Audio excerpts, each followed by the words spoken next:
Hello and welcome to episode 204 of the Awesome Comics Podcast, the place where the small press makes one hell of a big noise. I'm Vince Hunt, creator of the Red Mouse from Mars, and I'm here with the creator of the webcomic Vanguard, Dan Butcher. Hello. And the Bucky to our Steve Rogers is Tony Esmond. How you doing? You right? We are all good. And you sound better this week. You sounded like quite tired last week, like weary. Yes. I wonder why. Yes. Yeah. Obviously, we've been resting up for a week after London MCM. And thank you to everyone that listened to last week's show that had some interviews, both from that show and from NCS. Great interviews, Tony, by the way. Thank you, mate. It's very fantastic. Kind of you. Yeah, it was good fun. Yeah. Yeah. Yours are good as well. I like yours. Oh, thank you. It's typical. We're somewhere for 3 days, and we fucking fanny around so much. You know what I mean? It's like, I'll get. I remember panicking like on Sunday, sitting in my car trying to get time to fill it up with boxes, and saying, "Did we get any audio, guys?" Oh, thank God you got some. Yeah, I ran around on the Sunday and got some. But and the reason for my voice was because I was still recovering from that long, busy weekend, which we're going to talk about in a minute. Yeah. But thank you for joining us as we sit back and get ready to return to the normal format. I say normal. What is a format to us? What's normal? Exactly.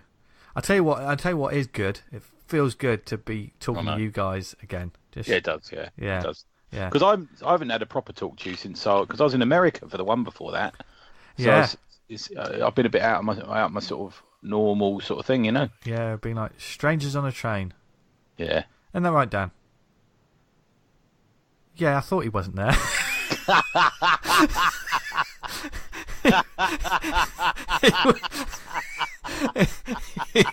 he went so quiet. Hello. Hey, he's back. I was saying stuff and it's like they can't bloody hear me. They're not reacting. It's like that's why. Yeah. Oh no, they can't hear me. That's how it went. Yeah. Yes, but it's good for us all to be back. Even Dan, who's switched his mute off. So it's. Like thinking that's a bit rude. I think the cable come unplugged on the blue ball thing.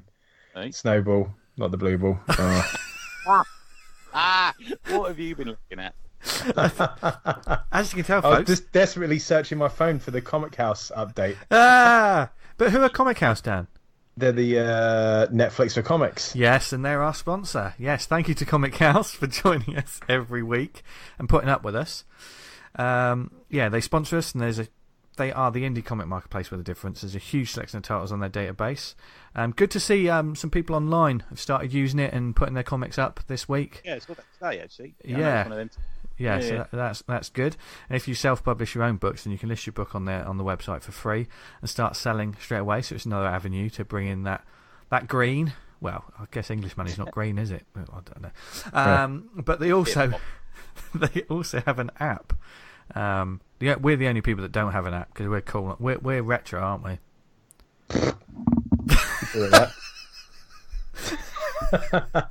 We're also terrible at sponsorship ads. But yes, Comic House have an app which is fantastic. Like Dan says, it's like Netflix for comics. And they've got loads of titles on their database. What is there at the moment, Dan? We got the Catalyst, the Forester Chair, and Those Forsaken There, which is Dark as Hell by James McCulloch. Megatomic Battle Robot 3, The Solitary Divide issue 1, a comic that Tony reviewed in his month-long review thing, which we're going to talk about a bit later in the episode. Got The High Priestess Volume 1, Surrealsville 12, Comedy and Errors, Gallant and Amos Collected Adventures 1, Legendary Tailspinners 2, Purgatory from the Dynamite series issue 4. Oh, okay. That's one of those sort of sexy Dynamite series, isn't it? Yeah. Like sort of like the skin coloured like red or a primary colour with a black bikini on. And just the nipples covered up. Well, classic design. It's what we all want. Not on each other, to be fair. Yeah. That might put me off it altogether forever if I saw you two dressed like that. Oh dear. Yes, there's all that and more. And if you want a subscription to Comic House, it's only £3 a month, and you get access to all of that, including books like Awesome Comics. 1 to 3 is currently on there at the moment. Our comic, there soon. which the 4's going to be there soon, and Do you think we're that good at selling our own books? Well, shit. Actually, we'll get into how good we actually are very shortly. But yeah, go to comichouse.com, find out about everything, and a 14-day free trial for the app, because you won't regret it. They also... You won't regret it. That's like the best selling point ever.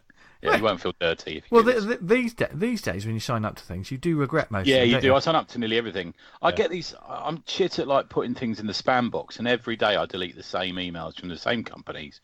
I bought a T-shirt from America in 2010, and I'm still getting emails from this shitty company. Why don't you just click unsubscribe on their newsletter? I've done that, but it seems to just keep coming. I never subscribed in the first place. It's like one of those sort of ones. Yeah. Well, they just hate them from Kickstarter. You know, you backed someone like last year or so, and then you get updates about a project they're doing. Yeah. Why am I getting this? Yeah. I only backed the one comic. I mean, you can. I can understand where they're coming from. I have unsubscribed on a couple. Yeah.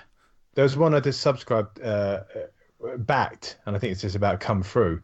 But I was getting emails like on their new project, and it's something called Patriotica or something, and it's just some naked woman. So I was like, yeah, I'm down with this. No, but I unsubbed because there's I don't know. Yeah. I'm not one of those comic people that's sort of like you're flogging a comic and like, oh, here's a stretch goal for 50 quid. It's a picture of the lead character with her boobs out. I don't really get that. If you want to pay that price, fine. But it's completely alien to me. I bought a T-shirt off the internet this week. I bought Space Boss. I'll send you a picture of it. That's fucking brilliant. That's a Shaky Kane. Shaky Kane's the governor, isn't he? Yeah. He is. It's good. I mean, it would have been nice. I just want to see you smile on a photograph, Tony. That's all I want. I like to make that face, don't I? Yeah, it's good. It's a good face. Served you well. Have you always had that face, Tony? I hate to say, but yeah. Yeah. One thing grown into it. Yeah. One thing we do have this week is a little bit of a competition. Oh yeah. Did we decide that? Because you said to us, what should we do as a question, and we both sent you sort of flippant and sarcastic answers. And I'm surprised that you come up with anything because we left it over to you. Well, I quite like the one that I think it was Dan. Dan said something. Oh, that one we started. Yeah. Go with that one, yeah. Okay. Should we go with that one? Go with that one this week. Should we go with that one this week? Yeah, let's do that one. Yeah. Yes, our lovely sponsors, Comic House. They also have been putting out their own anthology for quite some time. You're in it. You're both in it, aren't you? Yeah, we're both in it. Yeah, and they are offering up issues 1 to 10 of the Comic House anthology. Like almost a complete set. I think there's 11. Is there 11? I think there's 11. Yeah. So loads of comics could be yours. We'll probably limit this to UK listeners because of the shipping. Oh. It's like a fucking house brick. It's massive. The comics, it's huge. Oh, of course it is. They're quite thick, each of them, aren't they? Yeah, there's loads of comics here from fantastic indie creators, and we have an entire set, issues 1 to 10, to offer to our lovely listeners and beyond. There is 5 sets to offer up. Now, do we want to offer them all now, or do a new competition next week? How should we do it live on air? Let's do one a week. I like that. One a week. Yeah, let's do another competition next week, and we can come up with an equally stupid idea then. Oh God, this could be the longest 5 weeks of my life. Yeah. So obviously, our lovely listeners, we always the awesome games. God, man, that went on. Oh yeah, that went on. Yes, in order to win all of these issues, basically, what have they got to do, Dan? Well, if you're a creator of a comic, you've got to give us the elevator pitch. If you're not a creator of a comic, you've got to come up with an elevator pitch for a comic off the top of your head. And then the best elevator pitch. Yeah, it's got to be original. Original. Yeah. The one you write it like you'd want someone to read it and think, fuck yes, I'm picking up that comic. Yeah.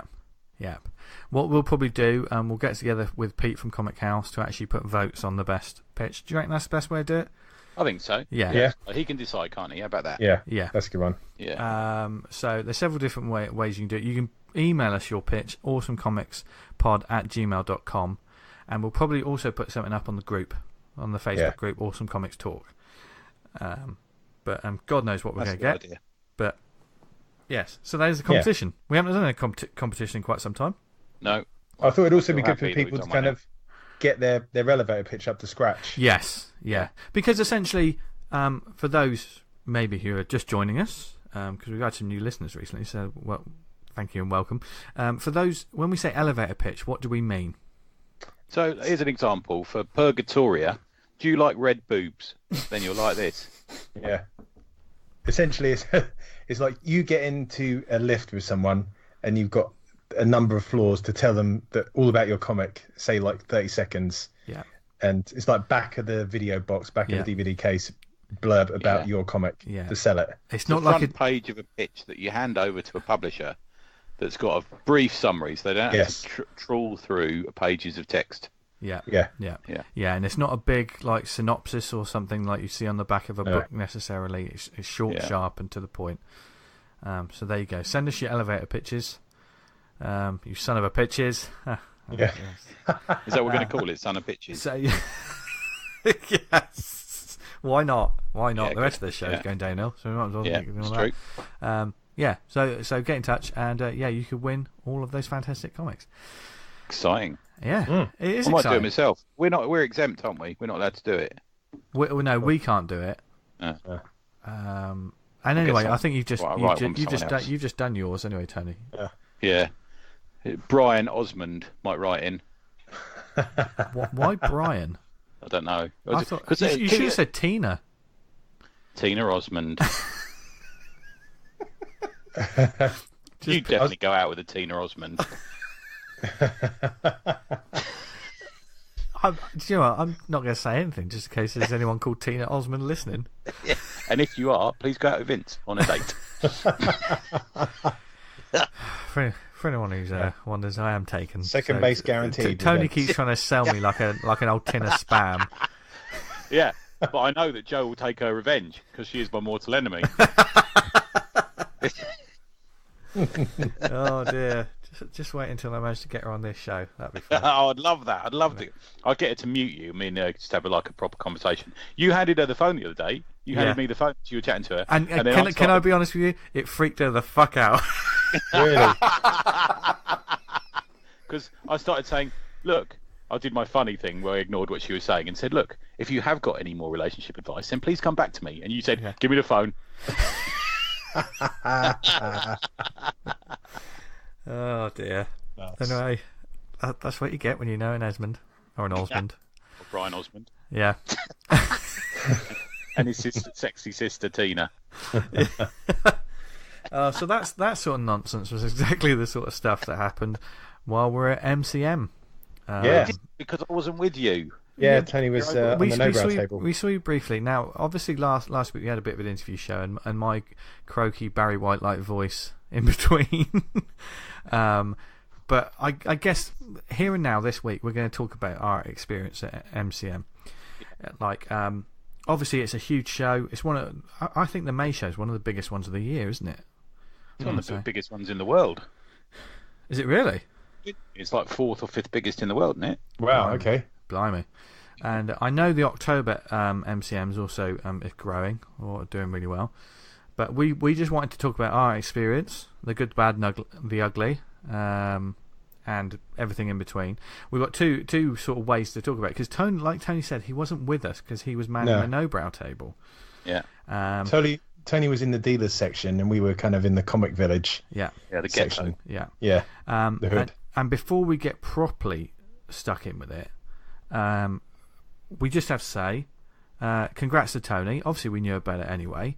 But you announced you announced this week your no-brow news, didn't you? Do you want to tell listeners about it? Yeah, so I'm now employed full-time by no-brow, which is very exciting.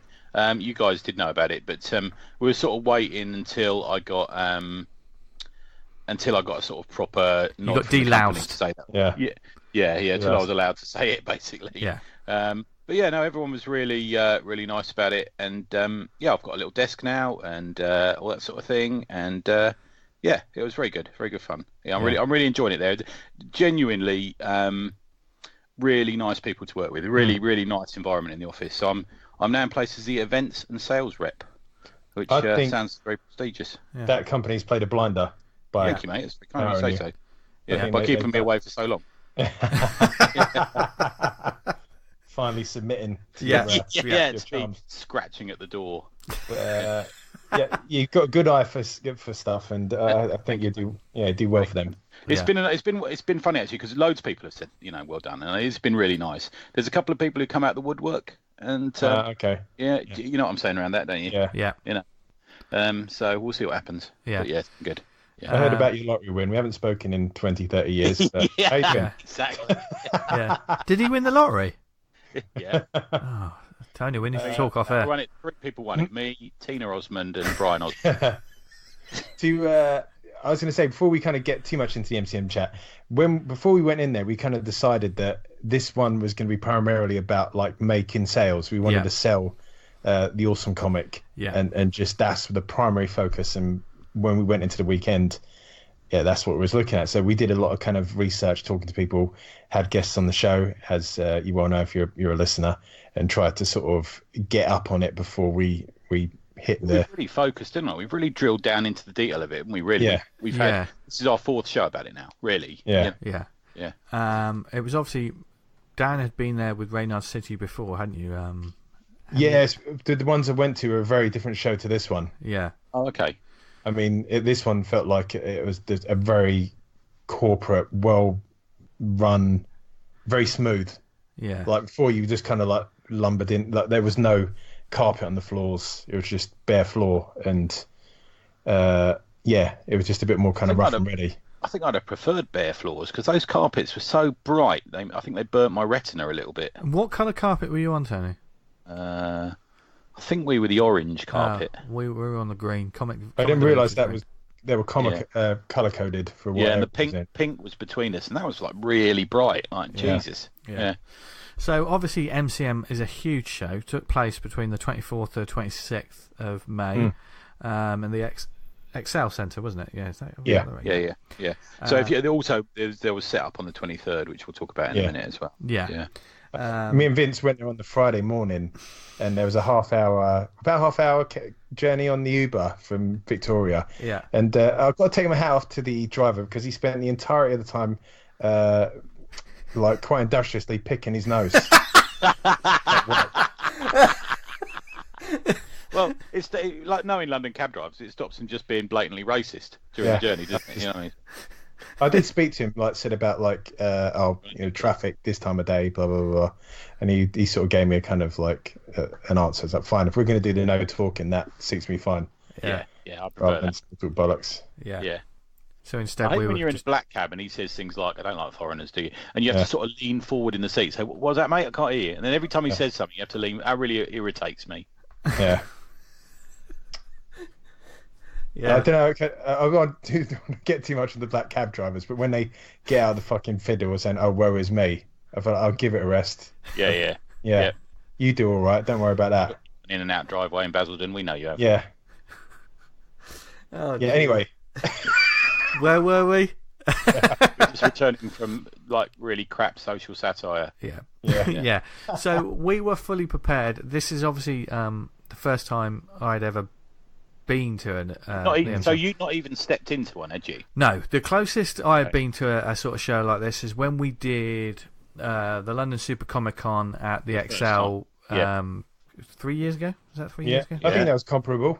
Yeah. But that was very different in the sense of that was just one room, wasn't it? Whereas this the XL sort of taken over. Both sides of the corridor, wasn't it? Yeah, it was taken over. Yeah. Now there was a north side and a south side. I don't know about you guys. I did not step foot in the south side where you have all the movies, the games, and all those sort of. Apart from one visit to you, for literally 5 minutes, and the bit where me and you, Vince, went around seeing if we could steal something early on.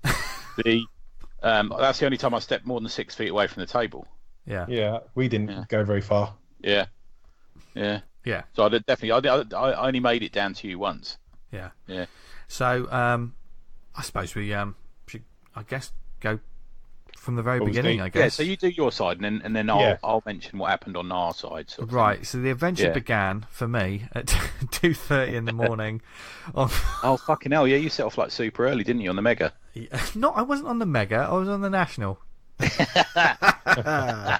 Sat next to the bogs, living the real life. Just in case. Yeah, you never know. Just in case you get a nervous belly.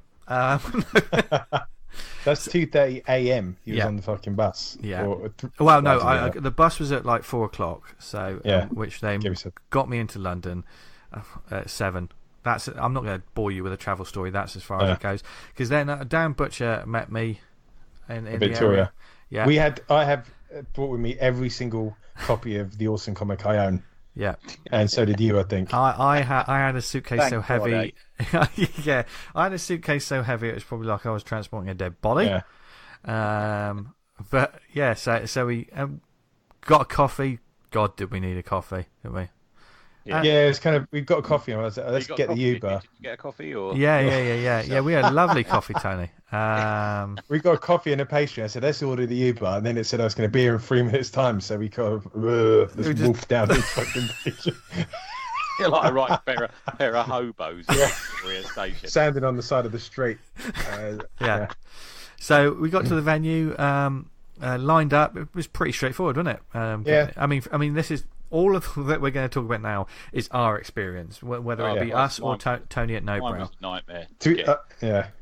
I can't really fault MCM too much about whatever. The biggest complaint I can have is about having a bit more room behind the tables in the Comic Village. Yeah. But at the end of the day, I've been to plenty of cons where I've had similar experiences.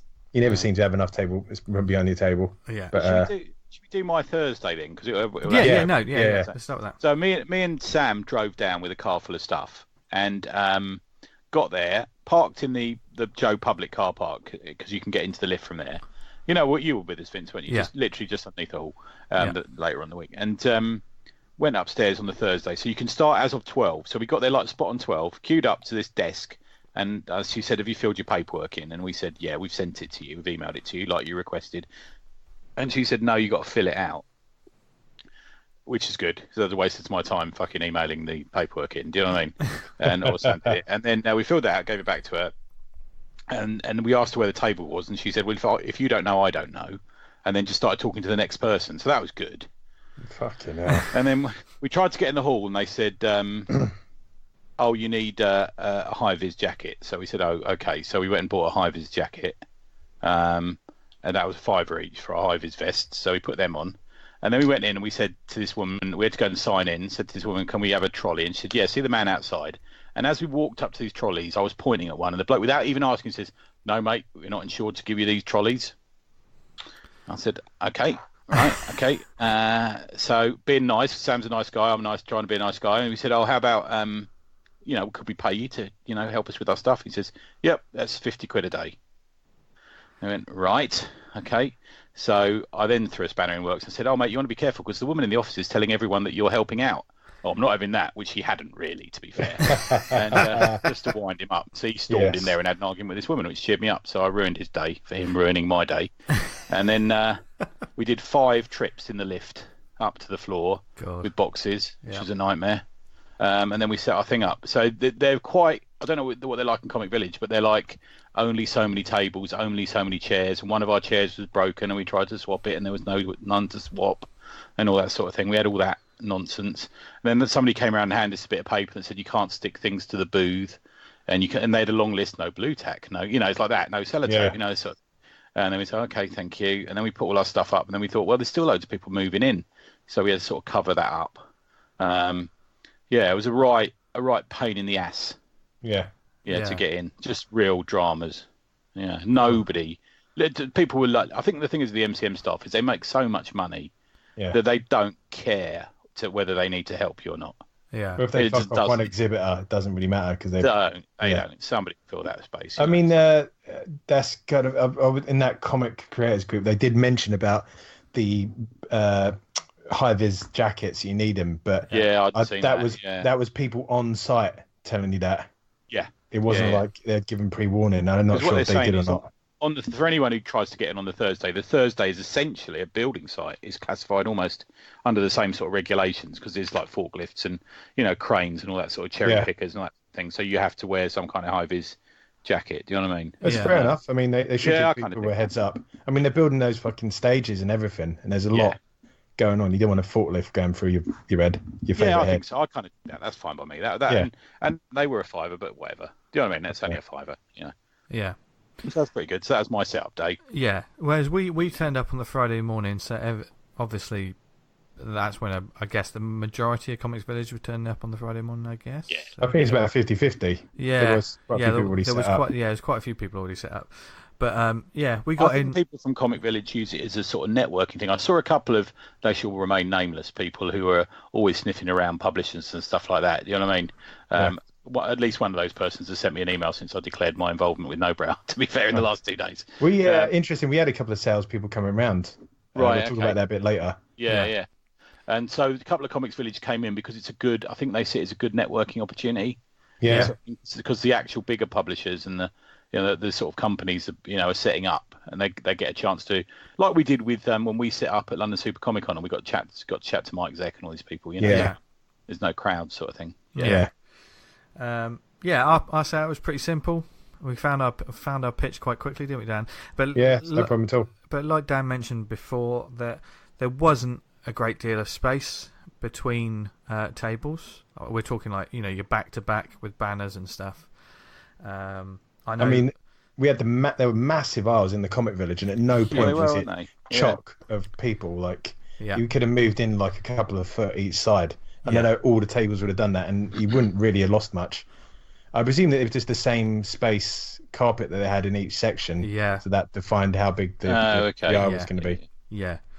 And I know, for instance, some people were quite irate about that sort of space, and for instance, health and safety. If things go wrong, then people who just wanted to go to the loo, for instance, it would be a bit of a nightmare. And apologies to like Mike Lee Graham and like Martin Simmons and like all the people I had to say sorry as I was walking. Yeah. Every time you walk away from your table, you've got to constantly apologise to people. Do you crop dust them because you've been waiting a while? No.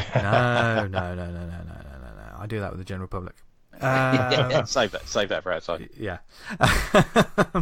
Yeah. So there was that, but in terms of like setting at the table, it's very straightforward, wasn't it, Dan? I think. Yeah, it's really easy. No problem at all. And before we knew it, it was almost. We popped over to see Tony on the Friday, didn't we? Yeah. And immediately he gave us grief for not getting him a tea. Every time. Standard. Well, we do not getting one, so I feel like that's deserved. Yeah. It's almost a tradition now. Yeah. We were tabling next to Emily Owen, Gav Mitchell on our right, and with Gary Erskine on our left. Yeah. And they were absolutely great company throughout the entire weekend. Yeah. We were very lucky with the sort of the people around us, like great creators, like on the tables behind as well. So it was a good group of people that sort of it made it an enjoyable weekend. In those downtime, should we say? Yeah. Because on the Friday, basically, it started off and it was relatively quiet. Yeah. And even calling back to the Milmo show when she said like everyone panics on the Friday.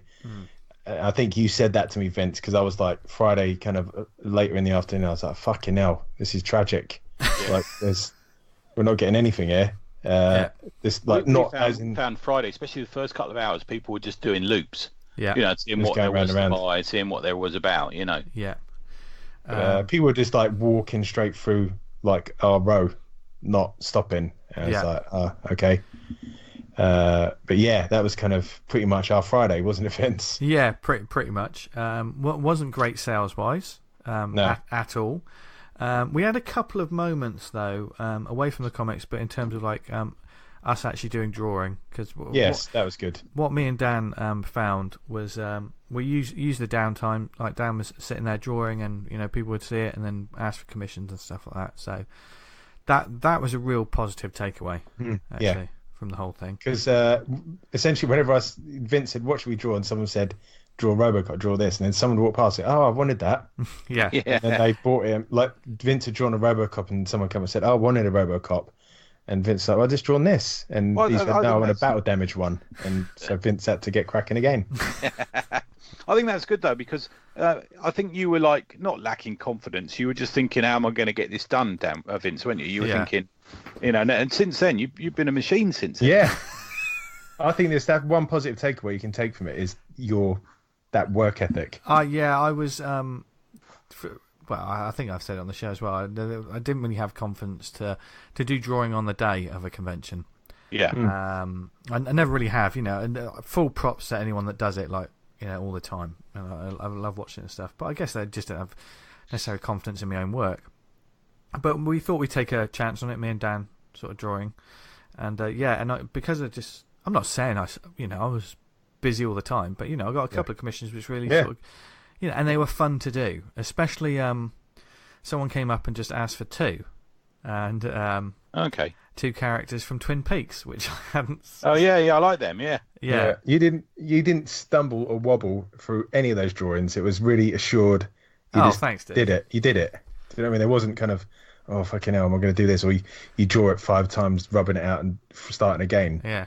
It was that you just tackled it and did it. Which is strange because sometimes when I'm at home working on these pieces, one-off pieces, I will do that. There's one bit that isn't quite right. It was strange. I think when you're putting that sort of, you're doing it for someone else, it's almost like your mind focuses a little bit.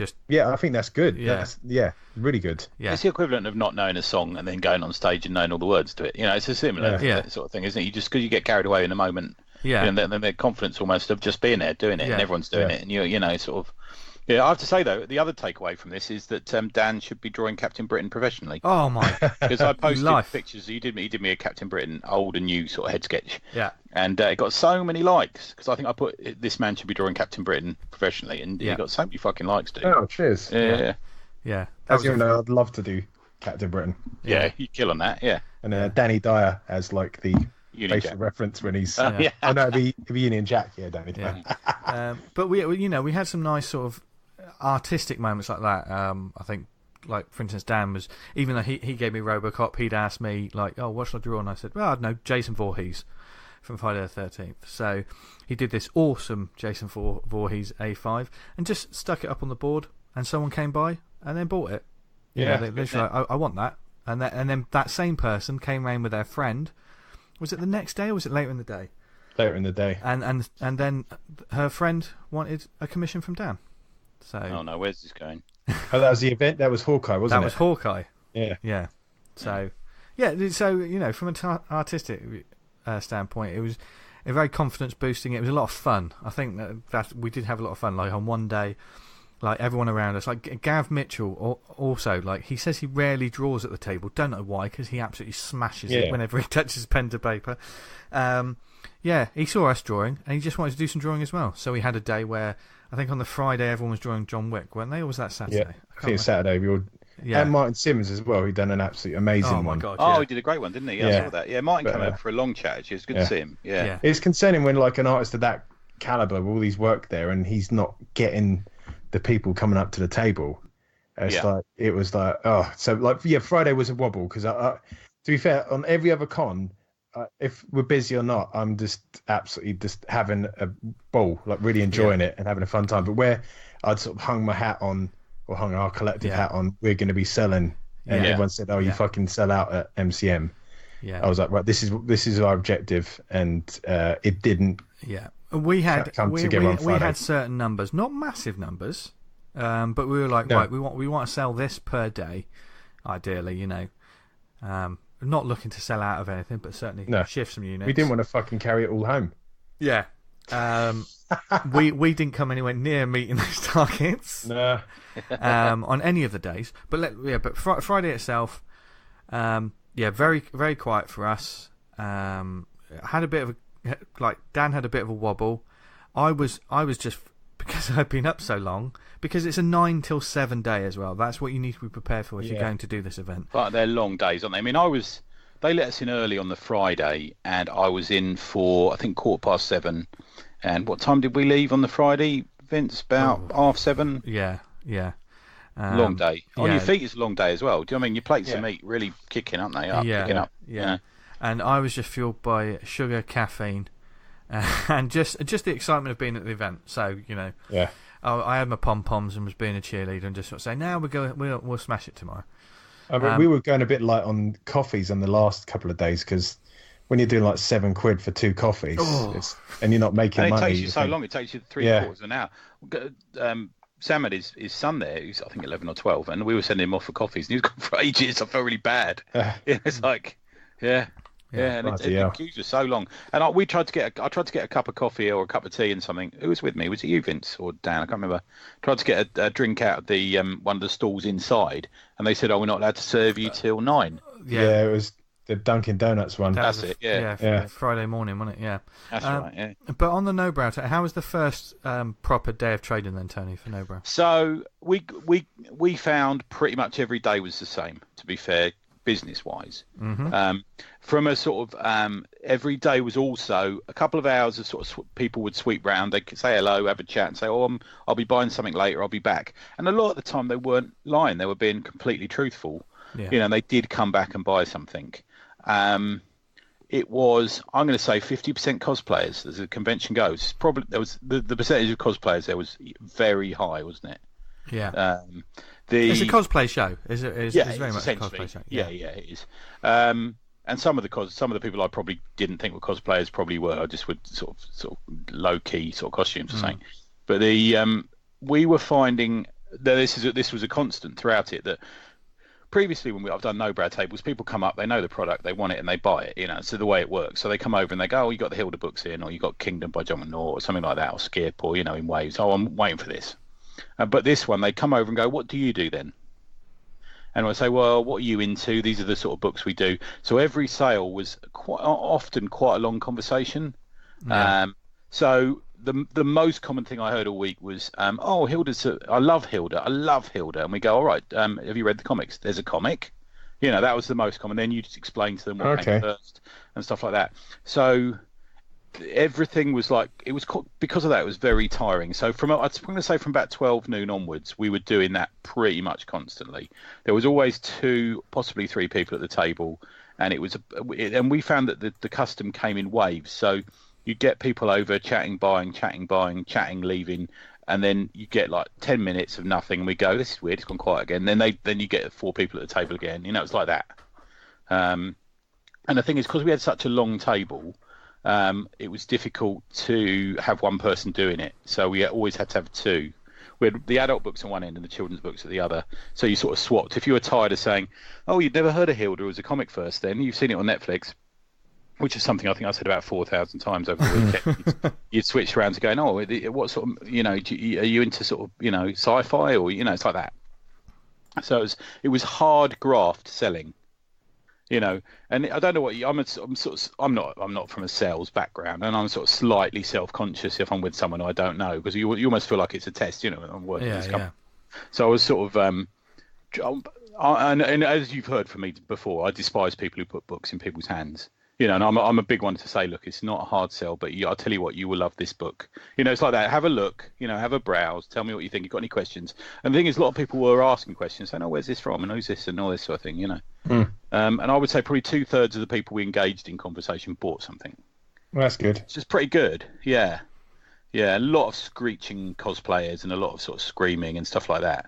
And some people who possibly weren't quite all there occasionally. Yeah.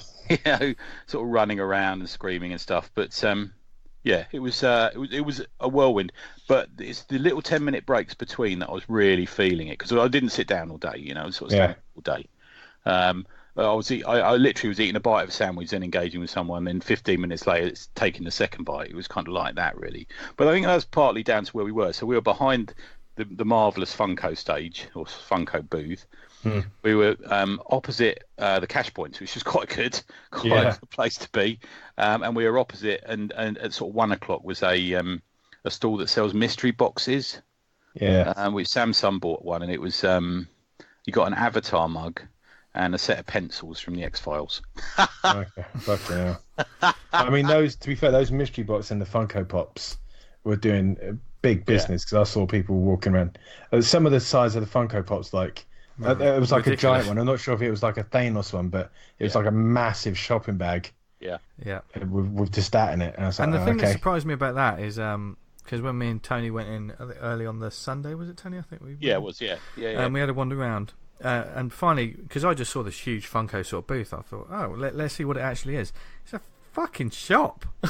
Yeah, it's like they built an entire big shop. Yeah. It was Funkos. It was hugely impressive. If you're a Funko fan, that's where you want to go. And they had even figured out the queue, so it was a one-way traffic to go into the shop. Sort of snake backwards and forwards around a road, like you get at the airport trying to get through customs. It was a bit of that. It was. To be fair, the guys from the mystery boxes all bought books off us. That's good. And they bought the more sort of stuff like In Waves and Kingdom and Skip. And the more sort of arty stuff that we had, and they were genuinely sort of nice guys. They weren't sort of meathead people, just like Cockneys or Scousers, just sell. They were actually like nice guys. In fact, they helped us unload at the end of the day, sort of thing. So, nice one. They were all right. So, saying that we made friends with them, I couldn't tell you who was behind us. I couldn't tell you who was to the left of us, and didn't even look at their stall. I didn't get a chance. So it was a bit. That was kind of. It was a kind of constant. You say, what was it like on a Friday? But it was kind of constant. It was like quiet-ish to start with, apart from Sunday where we got a big rush on in the last sort of couple of hours. Yeah. But people say that, don't they? People say Sunday's the buying day for these 3 days. Yeah. So we had the Friday, where we all, and there was no sort of like, it's a 3-day convention, you're going to be social all the time. No. We finished on the Friday, and it was a case of get home, get some rest. We were done, weren't we? Yeah. We were proper Just done. get ready for the Saturday. Yeah. Vince staying over mine, and I have to say, on the Saturday, because we were a bit late, we'll talk about that in a minute, but we were a bit late. I have to say, if I hadn't had you sitting next to me, I'd have fallen asleep on the M11. Got to tell you. Yeah, it was hard graft getting back. Yeah. I did not know my life was in your hands. On the Saturday, we had to nip into my office to get like the new table banner we ordered because we got fucked around by the printers. Which looks great. So, it looks all right, doesn't it? Yeah. I came in a bit late, so I had to go in with the Great Unwashed. Or the... You're such a diva. Yeah. To be fair, like it's kind of going in, and I've got like the stormtroopers, like they're being in character, telling me to move along, and I had to bite my lip because like I was really hot, uncomfortable, just been on the fucking underground, and there's like my temper was frayed a little. And I'd stop myself and say, mate, just fuck off. I just ain't got the time for it. But I was like, there's loads of kids around, this ain't the environment for it. So I just went on through. But you never know. And we had a little bit, big thanks to Emily Owen, who helped us sort of rejig the table, to try to get sort of maximum. We got some learnings as well. I think I definitely learned something about how to present like the awesome comics book on a table as well. I think things that we hadn't necessarily thought of, because when you design your own table, you are kind of like in a bubble, and all it takes is someone to just sort of say, that would pop better if it was like this, and we're like, oh my god, of course. So, we learned the lessons of the weekend, so we learned what people were looking at, and we changed Saturday and we changed Sunday morning. We rearranged it, and I've got to tell you, books standing up, more visible, are much better in MCM, because it's not like where everyone looks at every table. Yeah, they're like magpies. If it shines a bit, they run over to it. Interesting. Yeah, because like you're competing with so much branding. Yeah, and it's an overload for your eyeballs, isn't it? That convention. So you've got to have something that people go, and they run over. That's what we had. So when we had the Hilda dolls piled high, people could see them from the entrance, and they'd come legging it over, stuff like that as well. Nice. So we went in on the Saturday. On the Saturday, obviously, we were prepping, thinking this is going to be the big one. This is obviously the number. This is the numbers game in terms of like how many people are going to be there. And I will say it was packed. It was. It got to a certain point, and you would look out onto the sort of middle corridor where all the cafes and coffee shops were. Like the concourse. And you would you would just think, I'm not going out there. I got to tell you, I legged it for a wee at one point, and my urine was quite dark because I was dehydrated. And but I got to tell you, thank God I'm not a woman. I know there's a lot of people who are thinking that themselves, but thank God, because it's easy for a bloke. You can sit. There were people peeing in the basins in the toilet when I was there. Bloody hell. But the women's queue was all the way round the back of the sort of the basement bit. Oh God! I just use those ones at the back of the hall, and like just no problem whatsoever going into them. No, I never got to them. I think it was a bit far for me, but and if when you went to those ones, you went up the stairs and you saw a view over the whole floor. Oh, that's where you took that picture from. I wonder where that came from.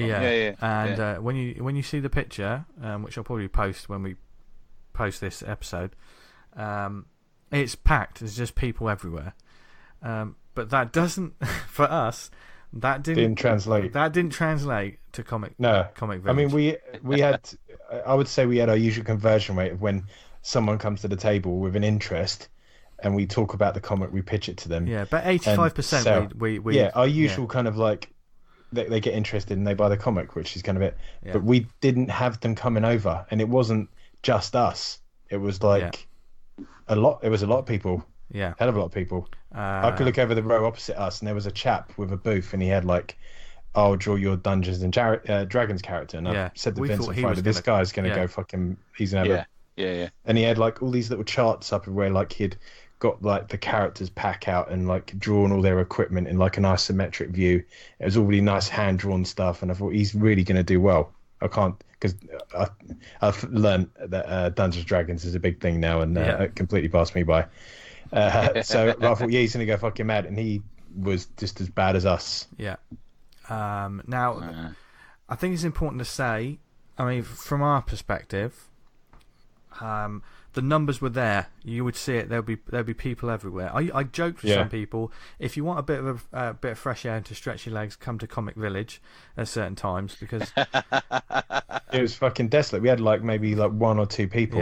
Yeah. And I don't know whether it was us, Dan, but our sort of lane was one of the quieter ones, wasn't it? Yeah, because we were right by the doors, the big main doors. So you would come in and you could go straight through ours, but it was really bad. I mean, but this, I think it's important to say this. I can't. We were puzzled at first. We were like, right, there's people everywhere. Yeah. But no one seems even interested. Do you know what I mean? All the elements were there, but like it's like we're not making the fucking cake. Yeah. Do you know? We've got all the ingredients. Yeah. But it's not coming together. Yeah. Part of me thought afterwards that the aisles were so wide that a lot of people were travelling down the middle of these aisles. You know, we've all done it. When you're at a convention, to not get pulled in. We talked about it a few weeks ago, didn't we? When you don't want to get pulled in, you stay down the middle. You keep your eyes forward. And just keep going. And we saw like that time you and I went through Soho that night. Do you remember? Oh yeah, I try not to think about that night. I still don't walk straight. Anyway, this might be a bit of a controversial opinion. I know we've had back and forth on this a lot with us and listeners. 0 sales to cosplayers. We had no sales. Difference is I sold to cosplayers. But we were selling a lot, and we had a couple of Hilda cosplayers who were great. You know, great people. But I just feel like the kind of the independent stuff. For this time around, it just didn't appeal to them. Or We didn't sell to any furries. I'd like to point that out. One bit of a feedback I got from speaking to a few people was someone who'd been there, tables who'd been there for like many years, and their kind of people knew them and came to the Comic Village to get them. They were doing all right. They were doing their usual trade. So there's, I'm not going to name names, but a couple of people who'd been there before did all right. And so I think for this whole weekend as well. We're only speaking about like our experiences here, because there were certain times where I wanted to get interviews, and when I wandered round, the people I wanted to try and talk to were always busy. You know, sod's law. You know, I think Martin Simpson. I'll be honest with you, though. Is it? Sorry to interrupt, mate. Go on. Sorry.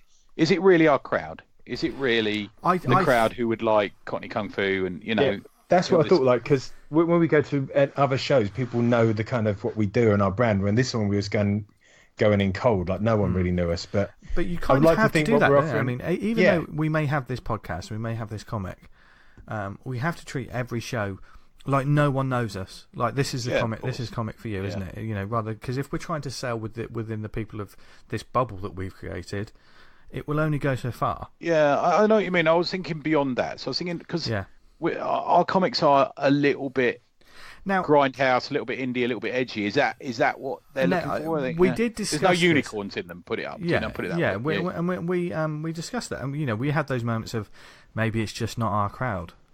But we saw a lot of titles that we thought very much the crowd. They're going to sell out surely, and they were having similar experiences to us. Yeah. There was like for every like success story saying we're doing all right, there was a few more kind of fucking hell, what's going on? Yeah. I don't want to kind of name names as in who was saying this, but there was a number of people saying we can't really work this out, don't really know what's going on, and I'm still in that place of I don't know, because everyone says every other show at MCM they've been to has been absolutely amazing on sales, but this one was an anomaly. Yeah. Let me put this: if you had the Viper cosplay on, do you think that would have improved sales? I don't know. I don't know. I just suddenly thought that. Yeah. He should have. Obviously, he would have died. I find it slightly arousing as well. Yeah, so it would improve my taste. Yeah. But it's the crowd didn't seem to be there to buy that kind of stuff. The people that came up and we did have some people sort of saying, "Oh, what's this?" and they genuinely knew nothing about it. That was fantastic. We had a few listeners come up actually. Yeah, I sent a few people your way as well, didn't I? With little messages for you. Yeah, that was great. One bloke came over with a little message, didn't he? Yeah. Yeah, I remember that. Thanks for that, Tony. But like sales-wise, talking sales, I mean, we can kind of jump onto the Sunday. Our Sunday was essentially pretty much the same as the Saturday. We pretty much done exactly the same thing. I think commission-wise, we did a little more on the Saturday. Saturday was the successful commission day, wasn't it? That was sort of like a bit busier, and we had I put a box aside for like just art bits, just like some drawings I had left, that I've had sitting around, or I did some ones recently, put them in this box. Dan had some drawings, we put them all together, and something like that was a success because people would come and browse without feeling as if someone's there to try and sell them something. They could just browse. Everyone wanted their niche, didn't they? Yeah. I'm looking for Terminator, I'm looking for a horror icon, I'm looking for whatever it was. Yeah, and they wanted that bit. Yeah, but I think the important thing to do is these shows, and I'm not talking about the actual organisation. I'm talking about like the crowds at these shows. They don't owe anyone anything, and they're there for a day out. And if they want to spend all their money on Funkos, or they want to spend their money on cosplay, supplies and stuff like that. They were spending money on Funkos. Funkos have like this sort of bag for life, which you can get about 10 Funkos in. Which looks like a small train carriage. Yeah, and people were carrying loads of those about. Storm. I think there was there might have been a massive Thanos figure, but they were carrying these bags. Like, fucking hell, that's massive. I mean, some people may be like, oh god, people are just buying tat and stuff. If they want to buy it, they can fucking well buy it. Yeah. If I was going to this show, if they got no class, allow them to have no class. That's what I see. If I was going to this show as a visitor, yes, I may be someone that's actually going to Comics Village and trying to discover some new books, but I'm going to come away with some tat. I'm just going to buy some stuff just for the hell of it, probably. You could do with a new lunchbox, couldn't you? Probably. But kind of condensing the Friday and Saturday down, we sold more comics at Troobs than we did the entire weekend of MCM. Right, okay. Yeah. So it wasn't good for us. We came away with a loss, essentially. Yeah. So we sold better than Thought Bubble. I can say that. Interesting. What, No Brow? Yeah. Okay, nice one. Yeah. Which is good. Because you were quite busy. You also had an extra day though, didn't you? You also. So Thought Bubble. Even just a Saturday and Sunday, we outdid it easily. Yeah. It's an interesting one for us, and it was we tried it because of Hilda, and I think that was the right thing to do, and I think we did okay actually. Do you know what I mean? So and the thing about us as well is.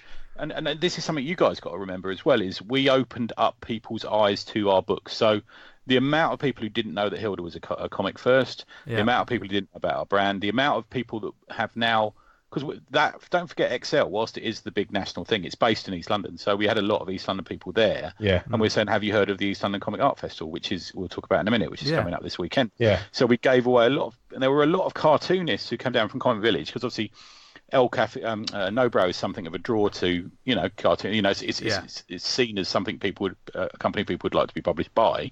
And there's a lot of people who didn't know about ELCAF, and there's a lot of people who'll be going there because of this convention. That's fantastic. A lot of people will be buying online. A lot of people now know about us. A lot of people just bought one book and bought mine. So I think you kind of got to remember that as well, because I gave away a lot of awesome comics podcasts. People would come to the table, and they weren't so much the No Brow crowd. They were more the sort of small press self-published thing. Yeah. So I was sending them down to you and saying, here's a postcard, go and find these guys. So there are people who will be listening to this today who will have, it'll be their first one. Do you know what I mean? So we must stress that everyone that we interacted with that came to our table was awesome. Diamonds, lovely. Absolutely awesome. We really fucked up on a sale trying to get the PayPal machine to work. I've got them. It was Alan and Sarah. Yeah. Yeah, essentially, we tried to connect to the PayPal machine and it wasn't having it. I tried to find it and it was about 150 devices. Yeah, we weren't using the Wi-Fi of the Excel because we didn't want to remortgage our houses.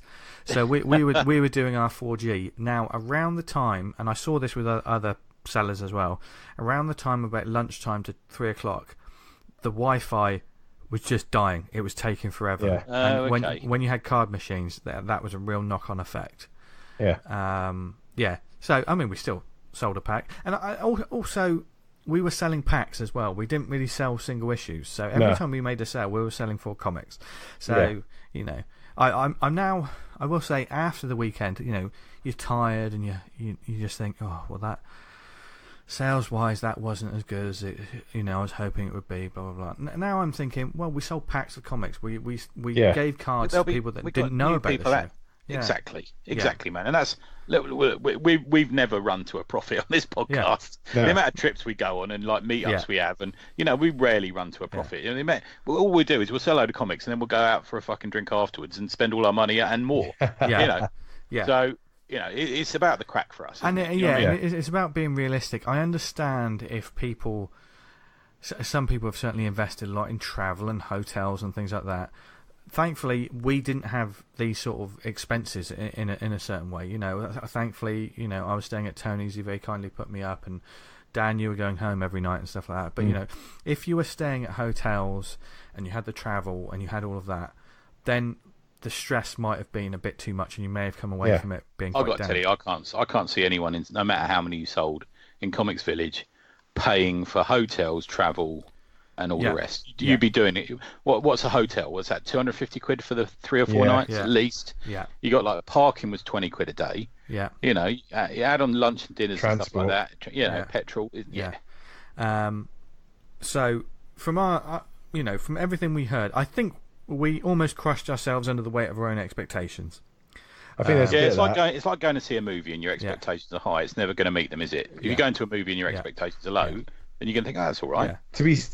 On Monday, Tuesday, I was on the back foot from it all. Yeah. I was a bit kind of, oh, fucking hell. Like, it's because I was tired as well. And when I'm tired, I'm fucking a bit of a shit. And I was sort of thinking, I fucking banged out this comic and no one's fucking bought the bloody thing. And which is not true because people have bought it and people have enjoyed it. It's just like when you kind of like focus it down on this weekend and this single event, and it's essentially you standing there and people not wanting it, but it's not a person.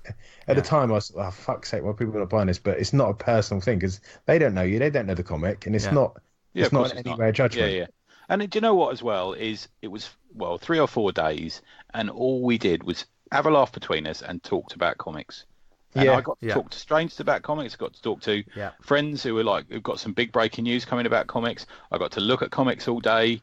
It was how much better can it get than that? I actually found it genuinely quite inspiring, and you too clearly did, because all you did was draw your nuts off. You just drew non-stop, didn't you? For those, you know, because I hadn't been before, and you know, you have the people that say, "Oh yeah, it's good for sales," and you also have the people that sort of say, "Oh, it's just, you know, it's a convention for tat, or you know, this, that, or the other. It's just pop culture." I'm sorry, if you go to this event, just thinking that you're fucked, aren't you? You'll find something you want. If you want comics, there was a massive comics village there. There was quite a few back issues. We had a look through, didn't we, Sunday morning? Yeah. There was quite a few back issues. There was back issues. There was, you know, there was T-shirts. There was everything. You know, if a show like this existed near me about like 10, 15 years ago, I would have been in hog heaven. So and on terms of in the day, but I didn't. There wasn't anything. Yes, there could have been more space behind the tables. That's it. I didn't have a problem. I didn't have a problem with anything else. I'm not saying. You can't say, oh, it wasn't signposted very well, because there was a huge banner for Comic Village. I had a problem with the font that they used, but that's by the by.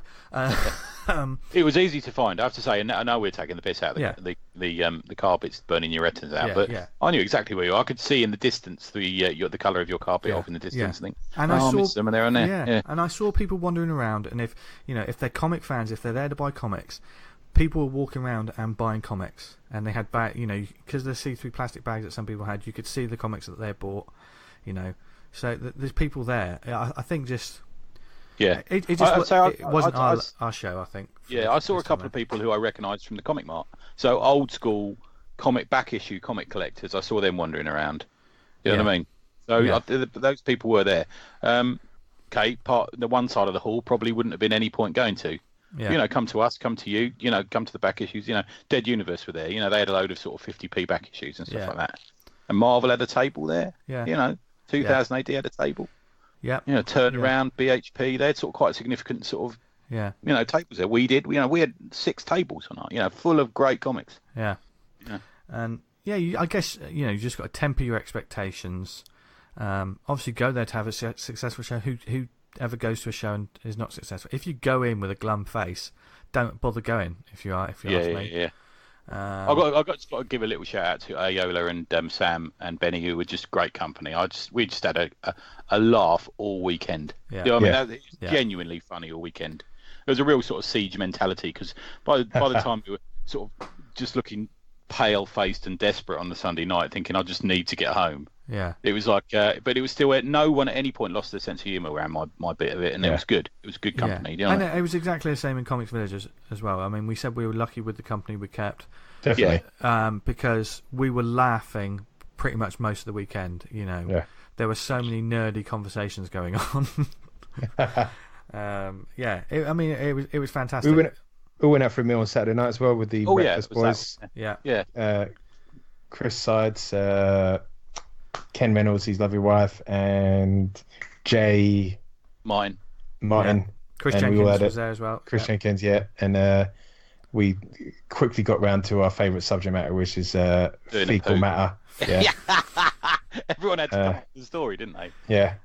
I got dragged into it telling the poo knife story, and then it just went on from there. Tell that story about your the classic poo knife. Oh, but kind of as we kind of round it off before we move on to the next subject.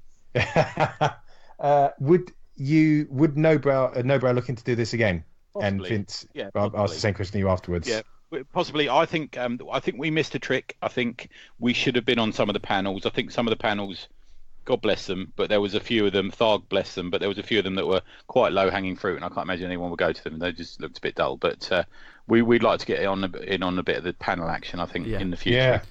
Yeah. From the pod and from Nobrow's point of view. Yeah, I certainly would go back, because no matter how well you do at a convention, learn from it. No convention is ever a true disaster. Even if your learning is, well, I'm not doing that one again. Yeah. Because you go into every show blind, and you could go into a show that you've cleaned up every single year. That's not guaranteed that you're going to clean up again. And there's 2 MCMs a year as well, so everyone should look.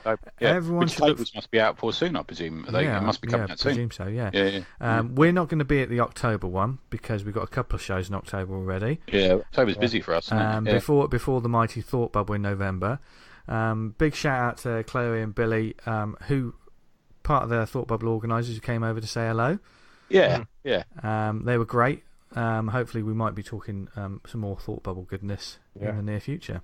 Yeah, I picked up some comics just chatting to people, because obviously Nobrow's quite a draw to illustrators and stuff. And if you go back through the reviews I've done this month, there's at least one there that was just a guy who came over from Iceland and started chatting to me about his comic, and I went, oh bloody hell! And he said, here you go, have it. And then I did a review, and it's brilliant, really good. Nice. Yeah, we were there, We mentioned it earlier in the show, but we had a couple of printers and publishers come sniffing around the table, and I think they very. We had a digital printer, these like digital. They came out to us from you, and he literally said, "We're like the Netflix for comics." Yeah. And I reached over and I punched him. They had a comic which had sound effects in it, which wasn't too mad, but essentially it was like an endless scroll comic, but elements within the panels would move as you moved the screen up and down. There's some very interesting things. That kind of depth of field stuff. Yeah, like that. Yeah. But they said that they would do it all, like you just submit the comic and they'd do that for you. And then there was another lady who was looking for more traditional print. Yeah. I wanted to say this area is well mined, but we might have some contacts that we'll be following up. Yes, in the future. Yeah, definitely. So yeah, this could go. So I've got some news off a couple of people as well about future projects, and I'm like, wow, that sounds. You know what I'm talking about. Yes. And he told us something, and we're like, that is brilliant. That's fucking ace. Yeah. Can't wait to see that. We'll have more news on that soon. Yeah. So speaking of reviews, moving on from our review of MCM. So did you have anything else to say? Yeah. I'm right. I'm just going to let him take over. Tony, do you want to tell us about your 30-day review? So 31 day. 30 days of September, April, June, and November. But so I did. So as you heard, I think I announced it at the 200th, didn't I? I think it's where I first started talking about it. Yeah. I did a bit of a sort of Jerry Maguire, middle of the night diatribe rant on the blog about how I think that nobody's out there genuinely reviewing comics anymore. Everything is either just amazing, or there's a few sites that just like give people terrible reviews in order to get hits. And I think it's hurting comics. The lack of honesty is making comics are going to start being a problem because nobody is actually looking at things and saying this needs changing or doesn't, or whatever's good or bad, So I started this review a day, partly challenged by Gary Watson from Comics Anonymous, who also did it. Good on him. Well done, Gaz, because he's done the same. He's nice. Review a day. Yeah. Good lad. And so me and him decided we'd do this sort of challenge. And I ended up, I think, mostly because of a bit of fucking jet lag, insomnia, and a bit of sort of, I got sent through a comic and I decided to review it straight away because I needed to get something done. I ended up doing 35 reviews, and I did another 4, which were to people who I just thought this is going to be, or from them or from me, this is going to be better as a sort of, if I looked at this as if, I've been doing a bit of editing work recently, I've been chatting to editors. If I looked at this as if I was an editor, what I would change and what I would tweak, sort of thing. I don't think you'll mind because he's mentioned it in the live stream, but Rick Jackson was one of them, and he and I had a really sort of interesting back and forth about what needed changing and what I thought was good and what was bad, and and he was really pleased, sort of thing. So I probably there's a couple of sort of facts and figures that came out of it. Sadly, and this is I think probably the world we live in, I think that the more critical, nothing was completely bad. I didn't write anything that was completely I slipped into a bit of sarcasm, I will admit, on occasion. But nothing was completely an attack on a comic. There's always good something. I always compare it to when you go and see your mate's band, or when you go and see your mate's play and you say, "Oh, these programs are really nicely done." When they ask you what you thought of it, Yeah. Or the beer in that. What do you think of my gig? Or the beer they were selling was brilliant. Yeah. You like that. So there was. You were good in as much that you didn't fucking. We had a review for Comic House 1 like years ago, and it just took absolute pleasure in being as nasty as possible and not being constructive. You didn't do that at all. It was. I tried not to. Yeah. I tried my best. You didn't. Yeah, definitely. Yeah. Okay. Thank you, man. And I think as well as when you write something critical of anything these days on the internet, or constructively critical, and you post it, then you almost hold your breath, waiting for. Yeah. Even if it's like, I really like that film, and you say, "Nah, it didn't work for me, mate. That film." Yeah. You think, here we go. There's a chance this will turn into an argument. Sleeves go up. Yeah, it's a little bit. Unfortunately, that's the world we live in now. Isn't it? But nobody came back at me angry. I was quite, I was pretty impressed actually. Yeah. So probably about a third of them were more critical than they were, saying this is brilliant. Yeah. Maybe slightly more than that. But and of all of those ones, I got everyone wrote back to me, apart from 3 people who didn't reply. So I made the point. I thought, if I'm going to be critical of a comic, I've got to have the bollocks on me to be able to say to them, I didn't like it, and this is why, and the review's going up today. I think you can't. The responsibility is of you, not to just hide and not reply and post a review. I thought that's not the game, is it? Does that make sense? Yeah. You got to stand up for what you're going to say, I suppose. Exactly. And if you've made that statement of saying this is what I'm going to do, you got to follow through. And for a lot of the people who submitted their comics, I said, look, this is what I'm doing. There'll be no fluff pieces. And I would send them the link to the original diatribe. And they all said, yeah, go ahead. One person said, yeah, this is what's needed. And to be fair, his was the worst of the month. Wow, okay. Yeah. I do think that some people just, because we're in that world now of nothing's terrible, and people tell people they're brilliant, I think we're in the world where there's a lot of delusion out there. I'll be honest with you. I think there are people who have a deluded sense of their own worth, and I know, and I put myself. Talking about me, aren't you? Just sexually. So I put myself in that as well. I really do, and I take a hit for this because what I'm like. I get very excited about comics and I write reviews about them and I sort of gush and it's all hyperbole and stuff like that. And I think I'm part of up until recently was part of the problem for this. I genuinely do. I take a punch in the face for that anytime. But I think people do think that they're brilliant, and some people, when there's a lot of factual mistakes in some of these. There's a lot of things that you say that this clearly does not work for this reason. You're solving a mystery with a fact that was never discovered previously in the story. Stuff like that just is. There's no two ways about it. Just the plot is absolutely broken. Yeah, or the dialogue doesn't work, or the spelling mistakes, or whatever it's going to be. And I think some people were like, one person who never replied to me basically wrote me a letter saying that he thought his comic was changing the world of science fiction. That's essentially what the email said. Yeah, right. Which I think I sent to you guys as well. Yeah, that's a claim. That's a claim. Yeah, it was a big claim. Yeah. And I know that there'll be lots of sort of people saying to him, "No, it is brilliant." I'm thinking, well, it's not. It clearly isn't. I think.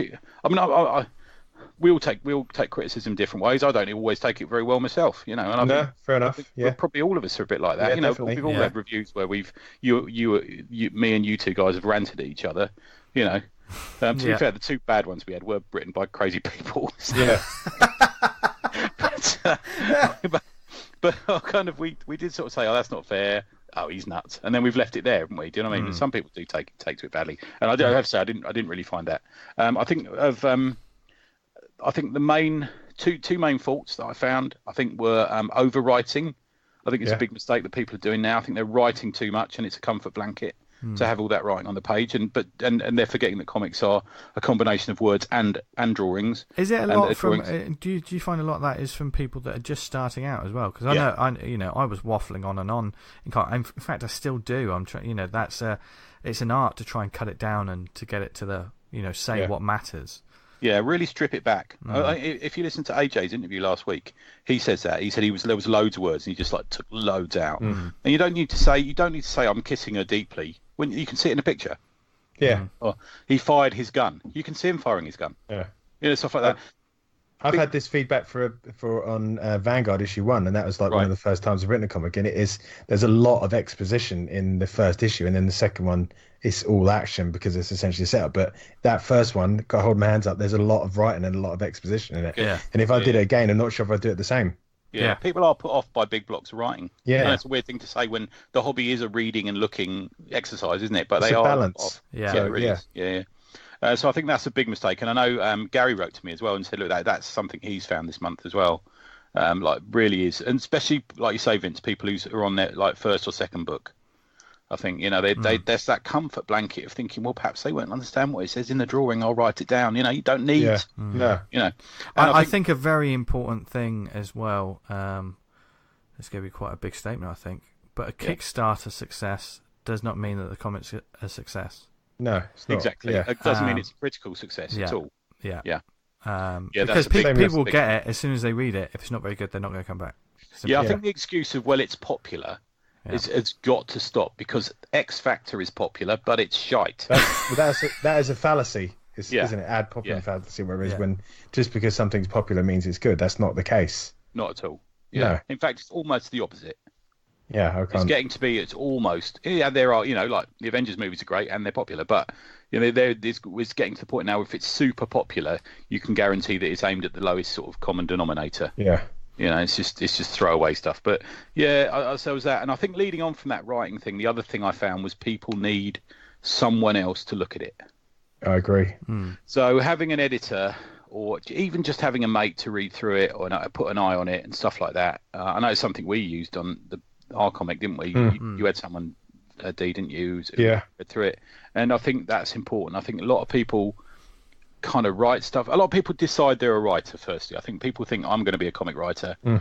They don't know enough about comics, so there is a language to comics. I think there is something to be said that you can't just go and write a comic without having read one. I think you do need to know how a comic works. You don't need to have read every comic out there, but you do need to have a decent understanding of how a comic works, and I think that if you don't have that, then you really need someone to guide you. And there was a lot of people who, the worst example I think I've had of this was the one that we talked about, is the guy who wrote it as a screenplay and then made it into a comic. That was very. I found that very difficult that someone had done that to their comic and was so upfront about it, and was almost it was almost like he saw it as a selling opportunity to say that's what he'd done. essentially he'd done a comic. Was it at the end or the start of the comic? He said, "I've done this as a screenplay." Yeah, he had he put it in the intro, which is really strange in a single issue comic, but series. And he said, "Look, it was almost like it was like a bragging right. Oh, this would have been a movie, but it didn't work out. So I've decided to. Oh, my alternative is I'll have to make it into a comic. Comics should never be the last resort. They should always be the first resort, as far as I'm concerned." Yeah. But imagine reading that before you imagine having that experience. Yeah. So I was about to go out with this model, but she jacked me in, so I'm going to go out with you. Oh, thanks.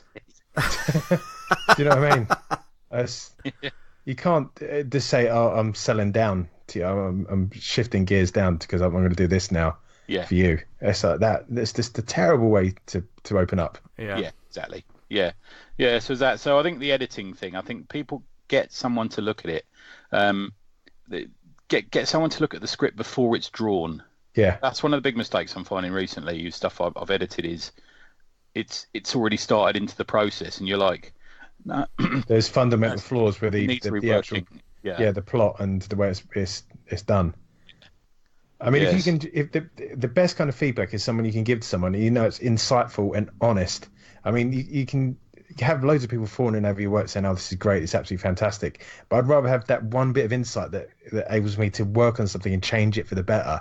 And from then on, my skill set of writing or drawing, or whatever it be, is better for it. And I've had reviews that said X, Y, and Z is good, but Dan needs to work on faces or something. And I thought, okay, that's great, because then I've identified something I can work on to make what I'm doing better. If everyone just says, "Oh, it's great, yeah, it's lovely, it won't change anything," what are you going to do? You don't have to take everyone's advice either. You can choose what you take. Because people sometimes feel that they have to say something, don't they? Yeah. Sometimes you just you have to kind of like put it. See, when I've had feedback before, I've gone back to people I trust and say, "Joe Bloggs has said this. What do you reckon?"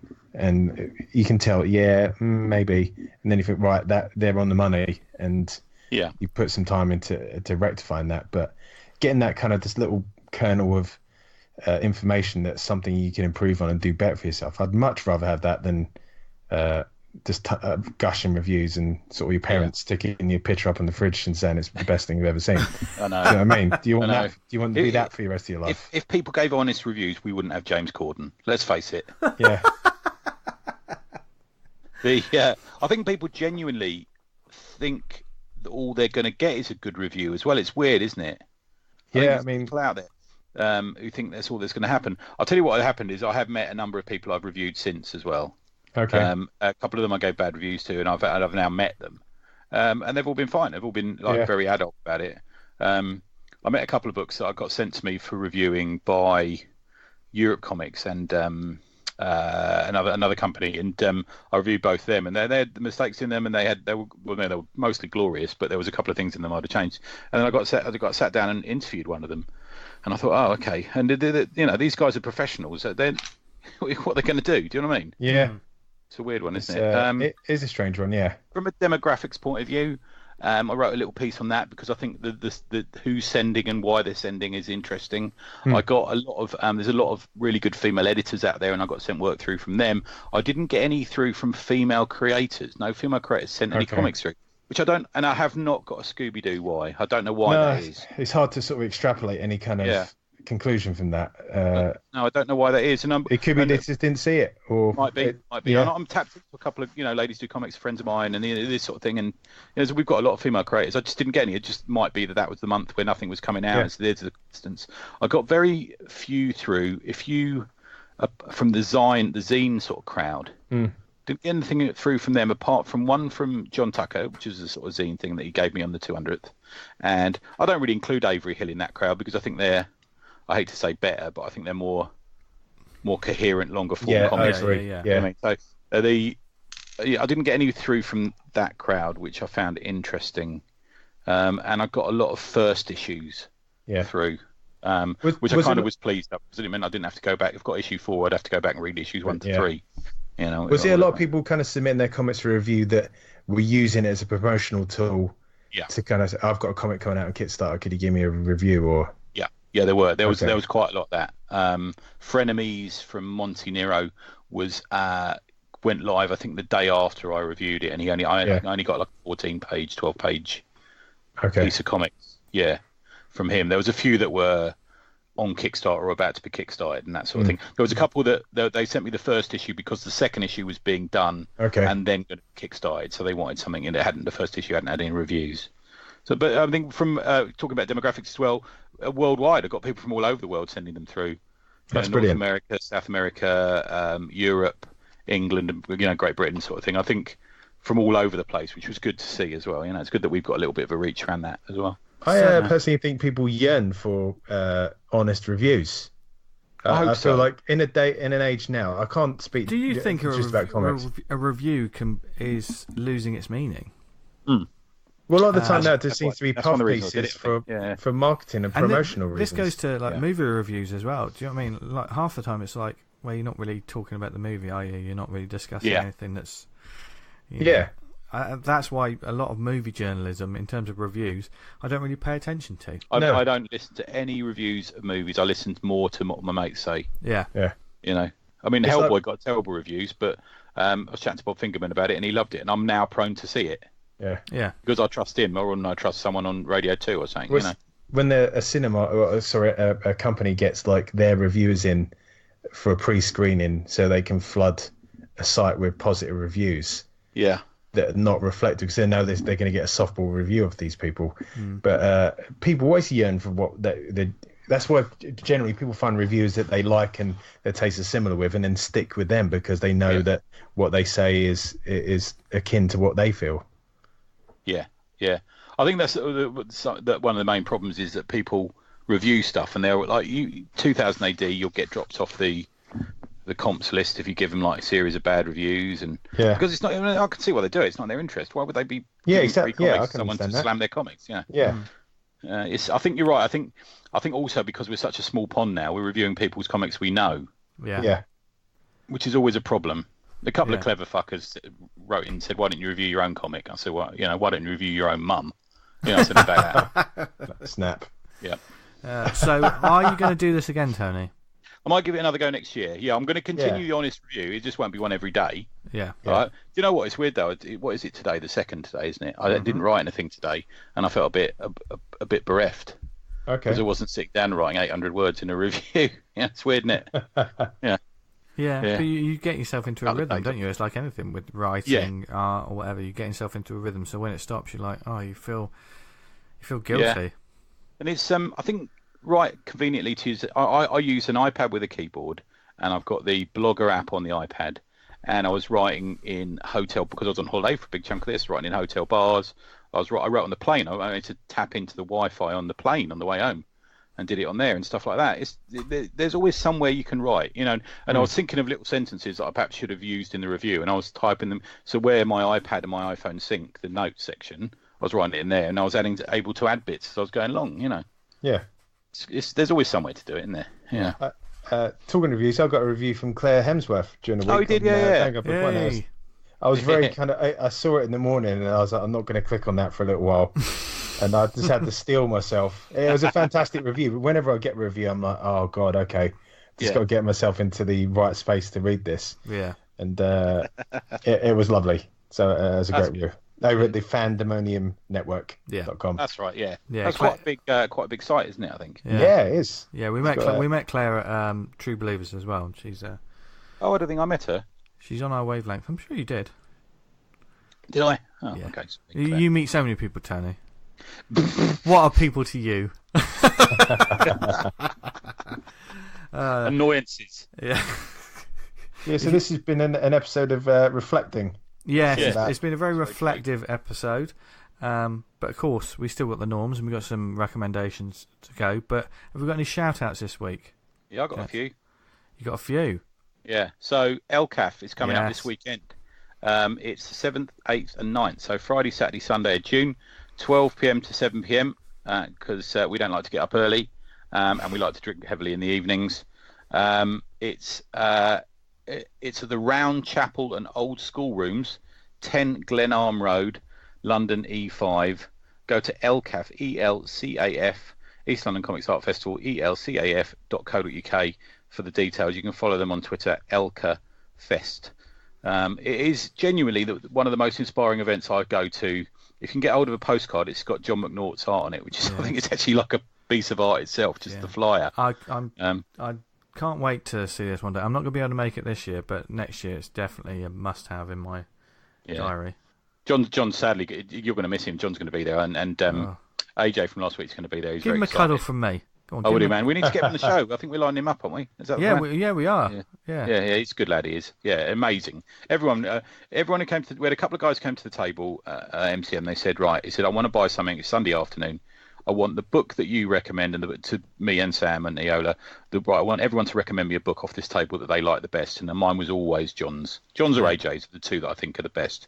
And loads of people went away with them. I think he's a real big talent. Yeah. So there's workshops. There's like a market hall, like an MCM Comics Village equivalent. There's things for kids. There's little talks. They've got their own lager or craft ale, I suppose. There's a lot of drinking going on. It's a really good scene. I have to say, you'll come away wanting to draw. I genuinely think that, on those sort of things. So yeah, come along. The other thing I've got, the Fragment is on Kickstarter. Yes. Adam Phelps' book. Adam's who lives very close to me, and I did a bit of a comic mark trip with a couple of weeks ago. Is really a creator on the rise. Actually, I really like his stuff. He's got a real sort of Kirby feel to what he does, and he's just putting out books all the time and improving all the time. And this is well worth your back, and it's got a cheeky little print from Mr. Prolix as well, which looks good. So get on that. He's past his amount, but it's still worth going on to Kickstarter. It's called The Fragment, the Cambridge File. There you go. Nice. I've got another Kickstarter actually, which I've been meaning to talk about for the past couple of weeks. I keep forgetting it. It's got 10 days left to go, and it's called Drexler. It's a Kickstarter for Drexler issue 2, although as part of the Kickstarter you can get issue 1 as well. So that's what they get. Yes, it's from Bob Sally, who's the writer, Nathan Kelly, who's the artist, who's been doing a lot of shouting out about it. He's the creator of Drexler and co-creator and artist of Snarl. Have you heard of the graphic novel Snarl?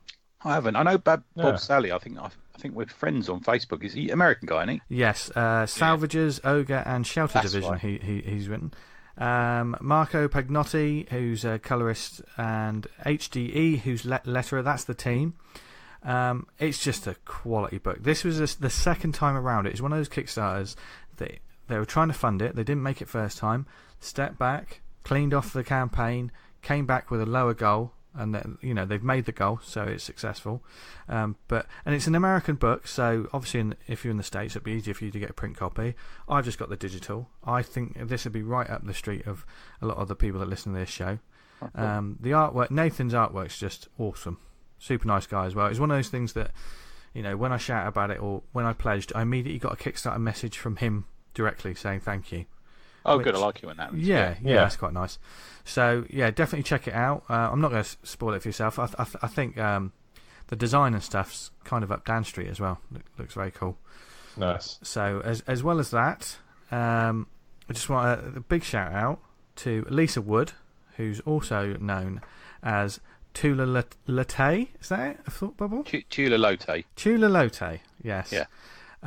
She's been awarded the prestigious Bob Clampett Humanitarian Award, the Comic-Con International. Yeah. Oh, okay. So for all her work with Thought Bubble and beyond and stuff, she's one of. So congratulations for that. Yeah, nice work. Done. Yes, well deserved. From the Beverly Hillbillies, weren't they the Clampetts?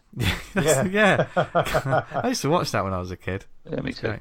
Yeah, but for those who don't know, Bob Clampett was a famed animator who designed popular characters as Porky Pig and Tweety Bird. There you go. Oh, good. There you go. So, yeah, huge congratulations for that. Hopefully, we'll be able to... Well, we're going to be talking more about Thought Bubble in the near future as it approaches. So, stay tuned. We've got some plans around that as well. Wait till you hear. Yeah. So, big congrats to all of us from ACP. Yeah. To Lisa. Dan, do you have any shout-outs? I did, and I can't fucking remember it. Should have written it down. Well, I guess, as we were talking about MCM, just thank you to anyone who came up to the table. Yes. Loads of people. We met some great people, didn't we? Yeah. Yeah, if you took a card, if you had a chat, whether you bought something or not, it doesn't matter. No. Thank you for coming to talk to us. And if you started listening to the show, I think you know by now that it's a load of old bollocks. That's our selling what we do point. best. Yeah, it's what we do best, and as well as recommending some comic books. So, shall we get on and do that? Dan, do you want to take it away this week? Well, I kind of messed up. Something happened today, and I was in the process of doing a review, but I kind of got waylaid. But I was getting stuck into. I got sent through. I bought 2 comics for my son. Late Nights, A Sense of Steel, issue 1 and 2, and that came through early in the week, and I was reading them, but I haven't had a chance to put a full review together, so I'll be doing that next week. But they look absolutely top. Yeah, they are good. I got them as well. They're really good. Is that the print copies you guys got? Yeah. Well, I got one before, but yeah. I didn't back the first one, so I think I backed it digitally, but I didn't back print, so I got print this time. Cool. Nice. I think it's the last one on my Kickstarter before my Kickstarter hiatus kicked in. Yes. I'm on one of them. We missed late here at MCM, didn't we? Yeah. We missed. Oh shit! Was he there? No. He didn't come. Was he going to come along and then didn't? I got a feeling there might have been some kind of football related incident he went to. When you say instant, he just went to a football match. Is that what you're saying? Yeah. Yeah. He's a big Millwall fan. I know that ain't true. Try to wind him up. Oh dear. Now I know what Tony's is going to be, so I'm going to go first before the tone drops like a bass line.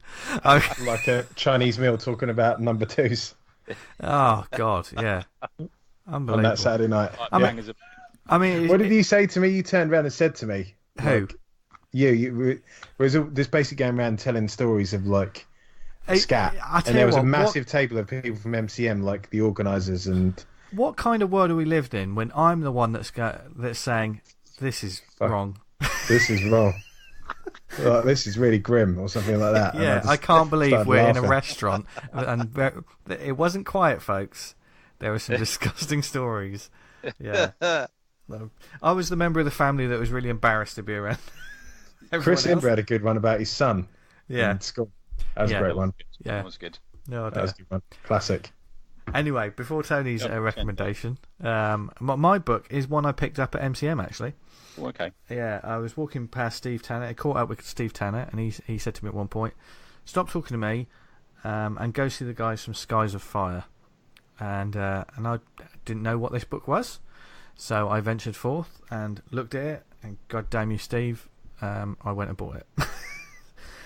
Skies of Fire, for those that don't know, and quite simply put, it's like a huge adventure featuring massive like diesel-powered airships, and basically like dueling airships, and there's politics and all kinds of stuff.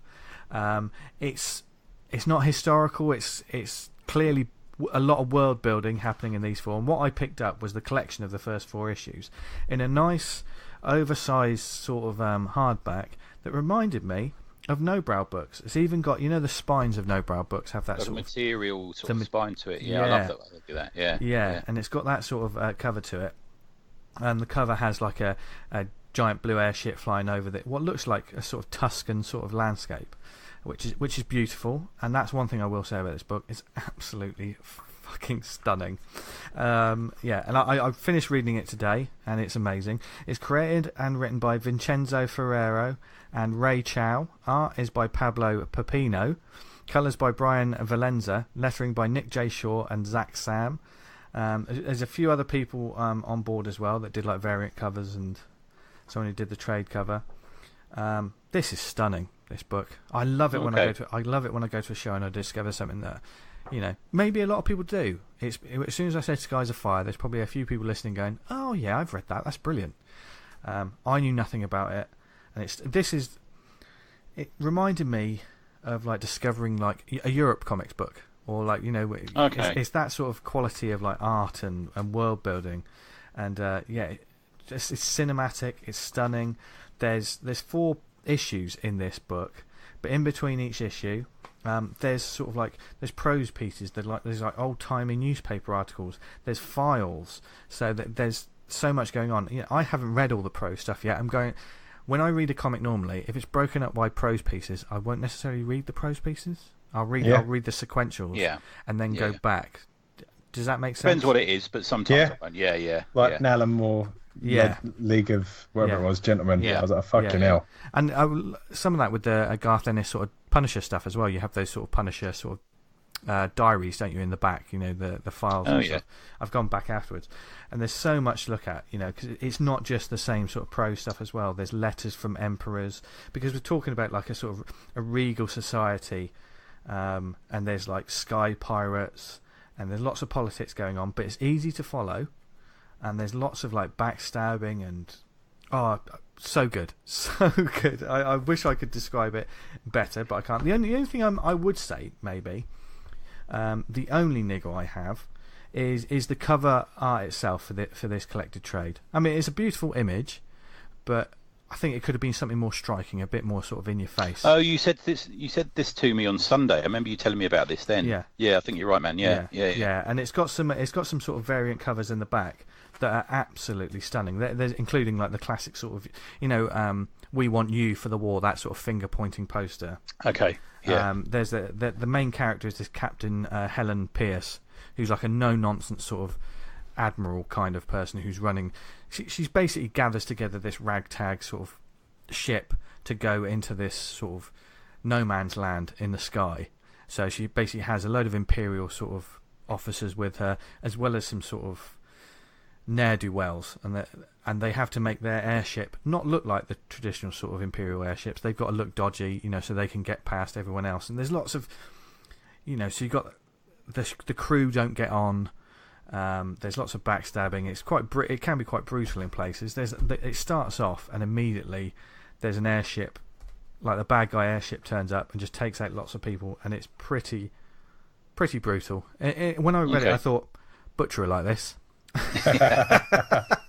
I did take a brief look at it when you brought it over. It looked fantastic. Yeah, it's a stunning book. I think I think they've been doing Kickstarters for the sort of single issues, and when I researched it a bit, they just kickstarted the 5th issue in April, and they were looking for. It was one of those ones where they're looking for $6,000 and they made 28. So it's got and that's for an issue 5.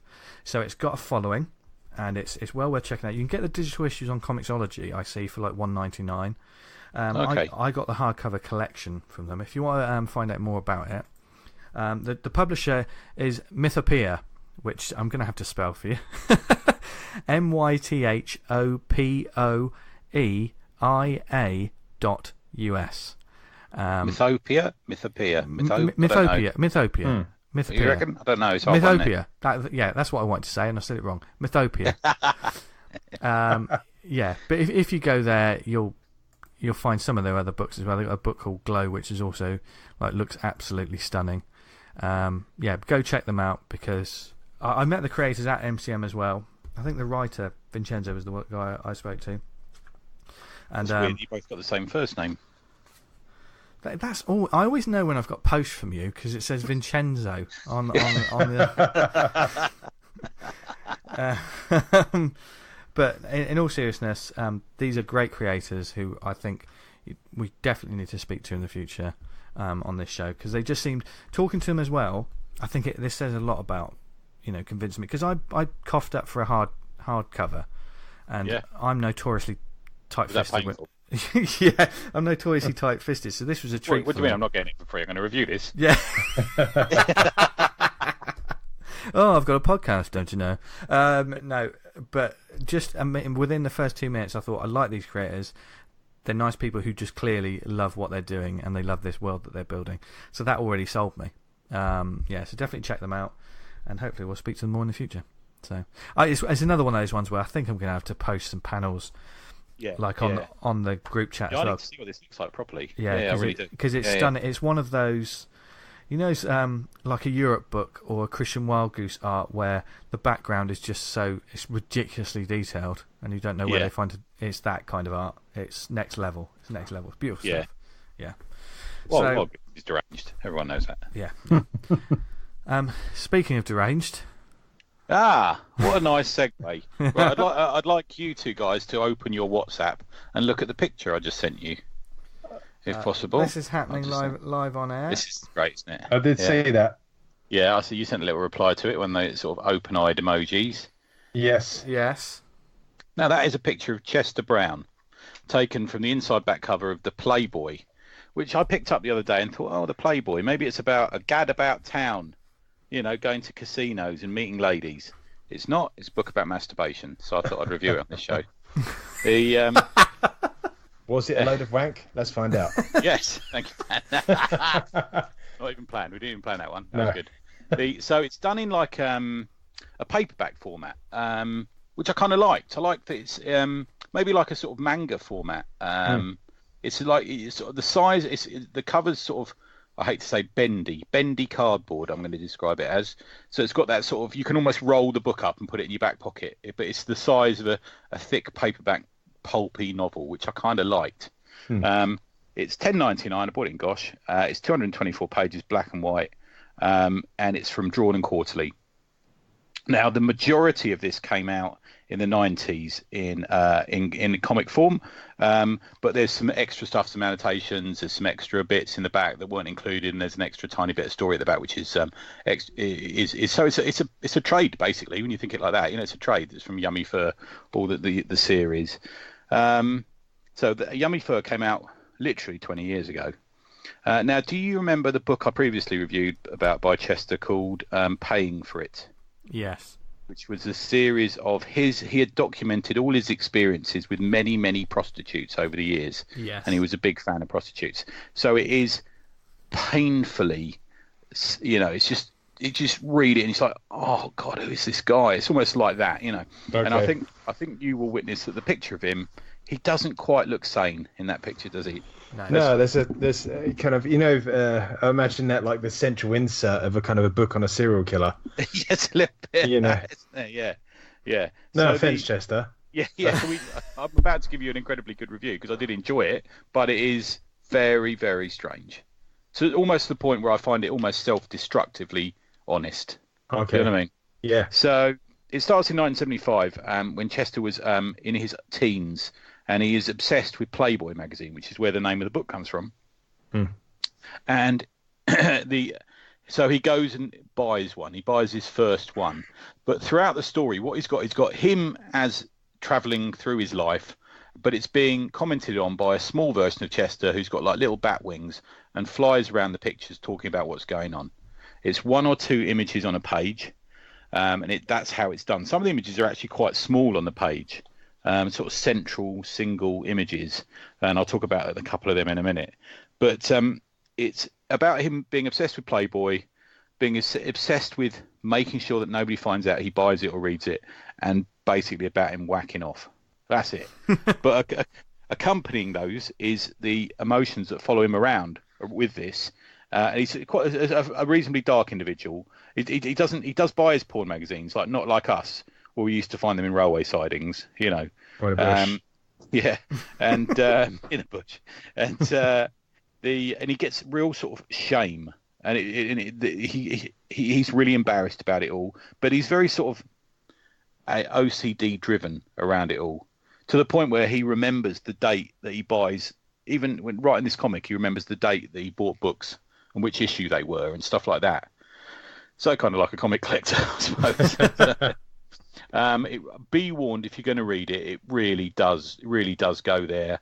And a lot of it is about him smuggling the magazine in and out of his house, and he becomes sort of totally obsessed with how. So he enjoys the book, put it that way, and then he decides he needs to get rid of it, and he starts off doing stuff like hiding it in the woods, and then he found a sort of the side of a wooden box, and he hides it under that, and then he digs a hole.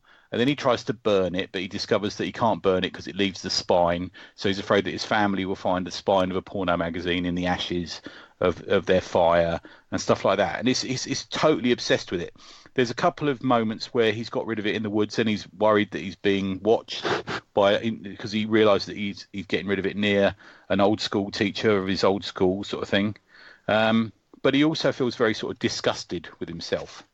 But what the book does is it doesn't really show a close-up of him doing it, but it shows the way he does it. So I don't know what your preferred position is, lads, but do you know what I mean? He's got like a kitchen chair, and if you imagine this, he's got a kitchen chair which he lays down on top of, so his chest is on the chair. The magazine, his head is looking over the top of the chair, and the magazine's on the floor, and he is sort of pleasuring himself on the other side of the seat of the chair. Does that make sense? So it's pointing down towards the ground. Now, he doesn't use let's call it the traditional hand motion. Imagine, the praying emoji you get on your phone. Yes. Yeah. He puts it between his hands like that. Okay. He said because he did. Rhythmically. And he says, are we really going into this?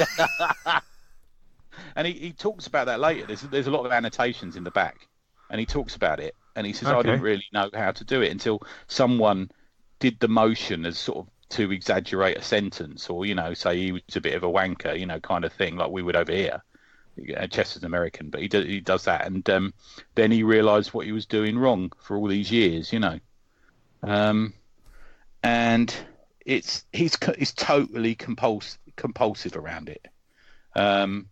And there's a sort of series of things in the back where he talks about what he was doing. He actually suspects that he may be racist at one point, because he says he buys a magazine, gets it all the way home. He accidentally bumps into some neighbours and has to sort of hide it behind his back. And they say, "What have you just bought, Chester?" And he says, "Oh, nothing, just some comics." And he gets it home, gets himself ready, and then realises that the centerfold is a black woman, and then like desperately sort of has this sort of self-loathing because he thinks he's a racist because he didn't like her how she looked as much as some of the other whiter models. It's very strange, really strange. So brutally honest. Oh, painfully. Yeah, I genuinely think that it's almost him torturing himself by putting it out there. Yeah, I mean, I guess you're kind of fessing up to a bit of an issue you got there. Yeah. I mean, that sounds like an addiction in a way. Yeah. I don't know, famously, have you ever seen a movie called Short Bus? It's a sort of a woman who discovers her own sexuality. Yes, I've not seen it. I've heard of it. Yeah, but that was his girlfriend. Okay. The woman who made that and stars in it was his girlfriend for many years, and he split up with her. And but in the back of it, he says stuff like, "Sometimes I prefer masturbation to sex," and it's all this sort of thing, like just bleak. I can see a direct line between, if anyone's ever read Portrait of an Artist or something like that by Joyce, there's a direct line of that to this sort of so confessional. It's just it's almost like a car crash to watch, because it's so that kind of brutal honesty. I don't think I'm capable of doing that, in a comic. Some things are too personal, aren't they? I can. Yeah. People look at us strangely enough for the comics we do at the moment. You know what I mean? So, and he does. I think that's a shame, Dan. I was really looking forward to your wank diaries. Dan's wanking diary. I'd read that. It's usually involves driving, so driving around the streets late at night. No, don't do that, folks. It's very dangerous. Unless you're in an automatic. Yeah. And also this was back in the days when it was easier. It was more difficult to get to pornography. I mean, people can look at pornography on their phones now, can't they? Oh, no, yeah. But back then, you actually had to go into a shop and buy a magazine.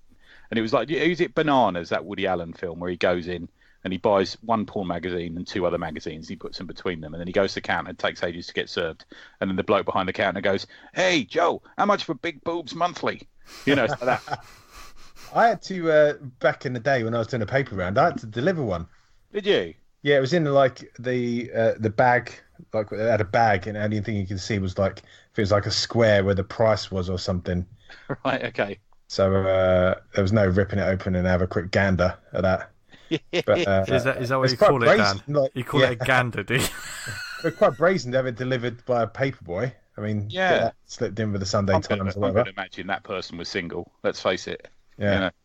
Yeah. So it's an interesting experiment, and I kind of like that there are people out there taking that chance. And after, I did see quite a lot of the same thing as I was reviewing comics.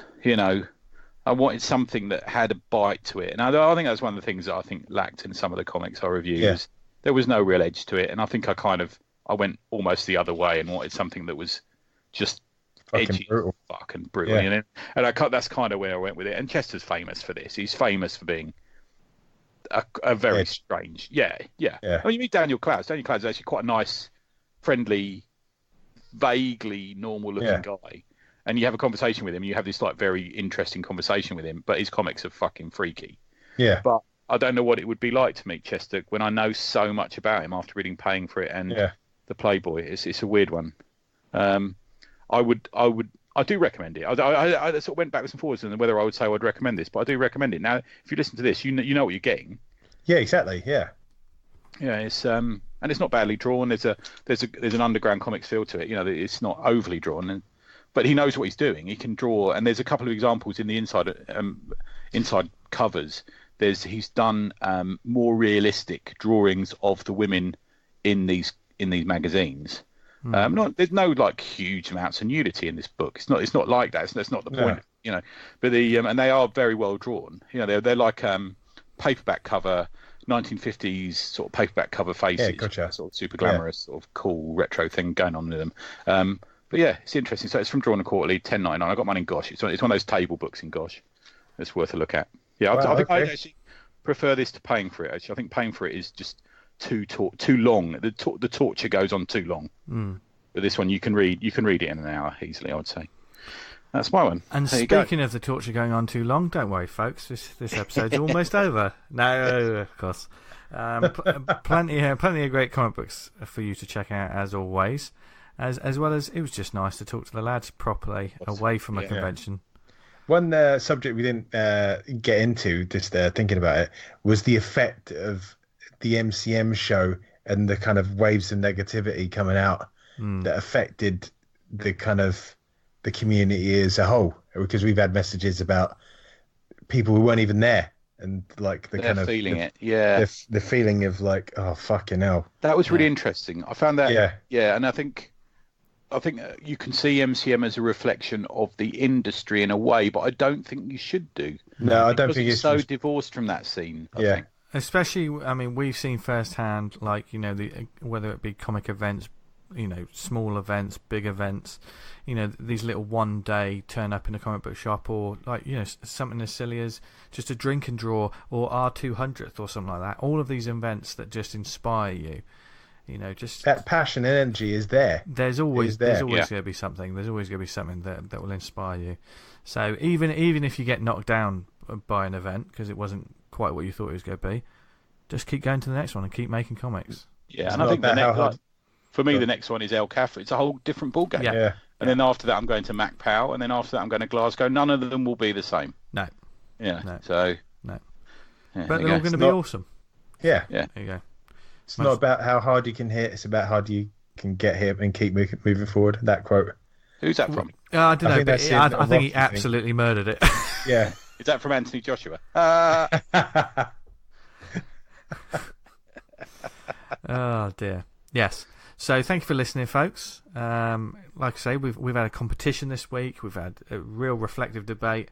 And speaking of debate, there was Tony's recommendation as well. Yeah. So if there's anything in the show you wanted us to expand on, or just get in touch, or give us your competition entries, please email them to awesomecomicspod@gmail.com. I shall then forward them to the guys and to Pete from Comic House for us to judge who's going to be the winner of the first week's competition. We'll do on the socials as well, yeah? Yeah. On the socials as well, yeah. What was that? Yeah. That was a gangster. What, mate? Yeah. Want to buy what? That was real.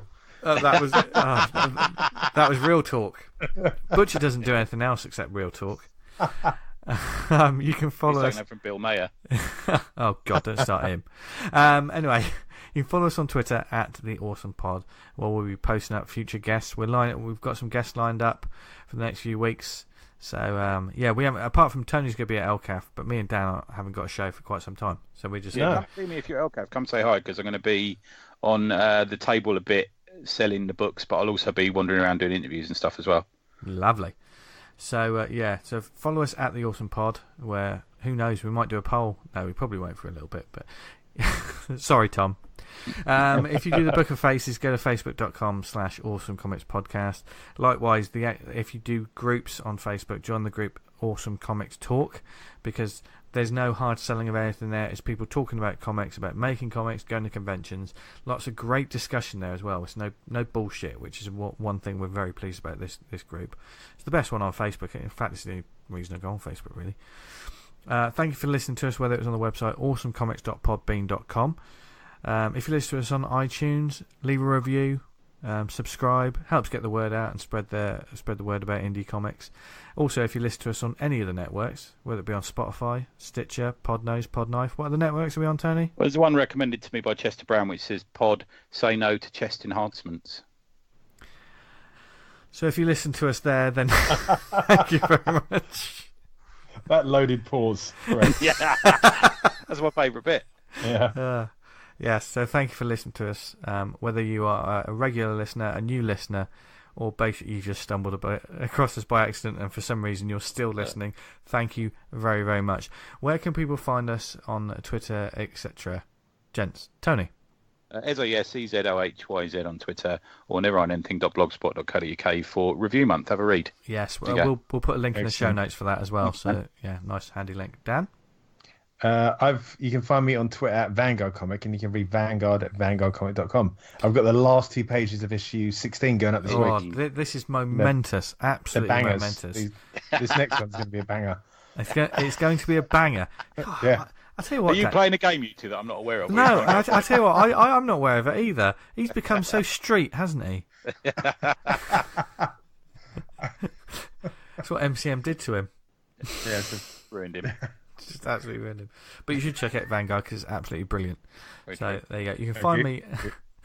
You can find me on Twitter and Instagram at Jester Diablo, and you can find out more about my comic at theredmassfrommars.com.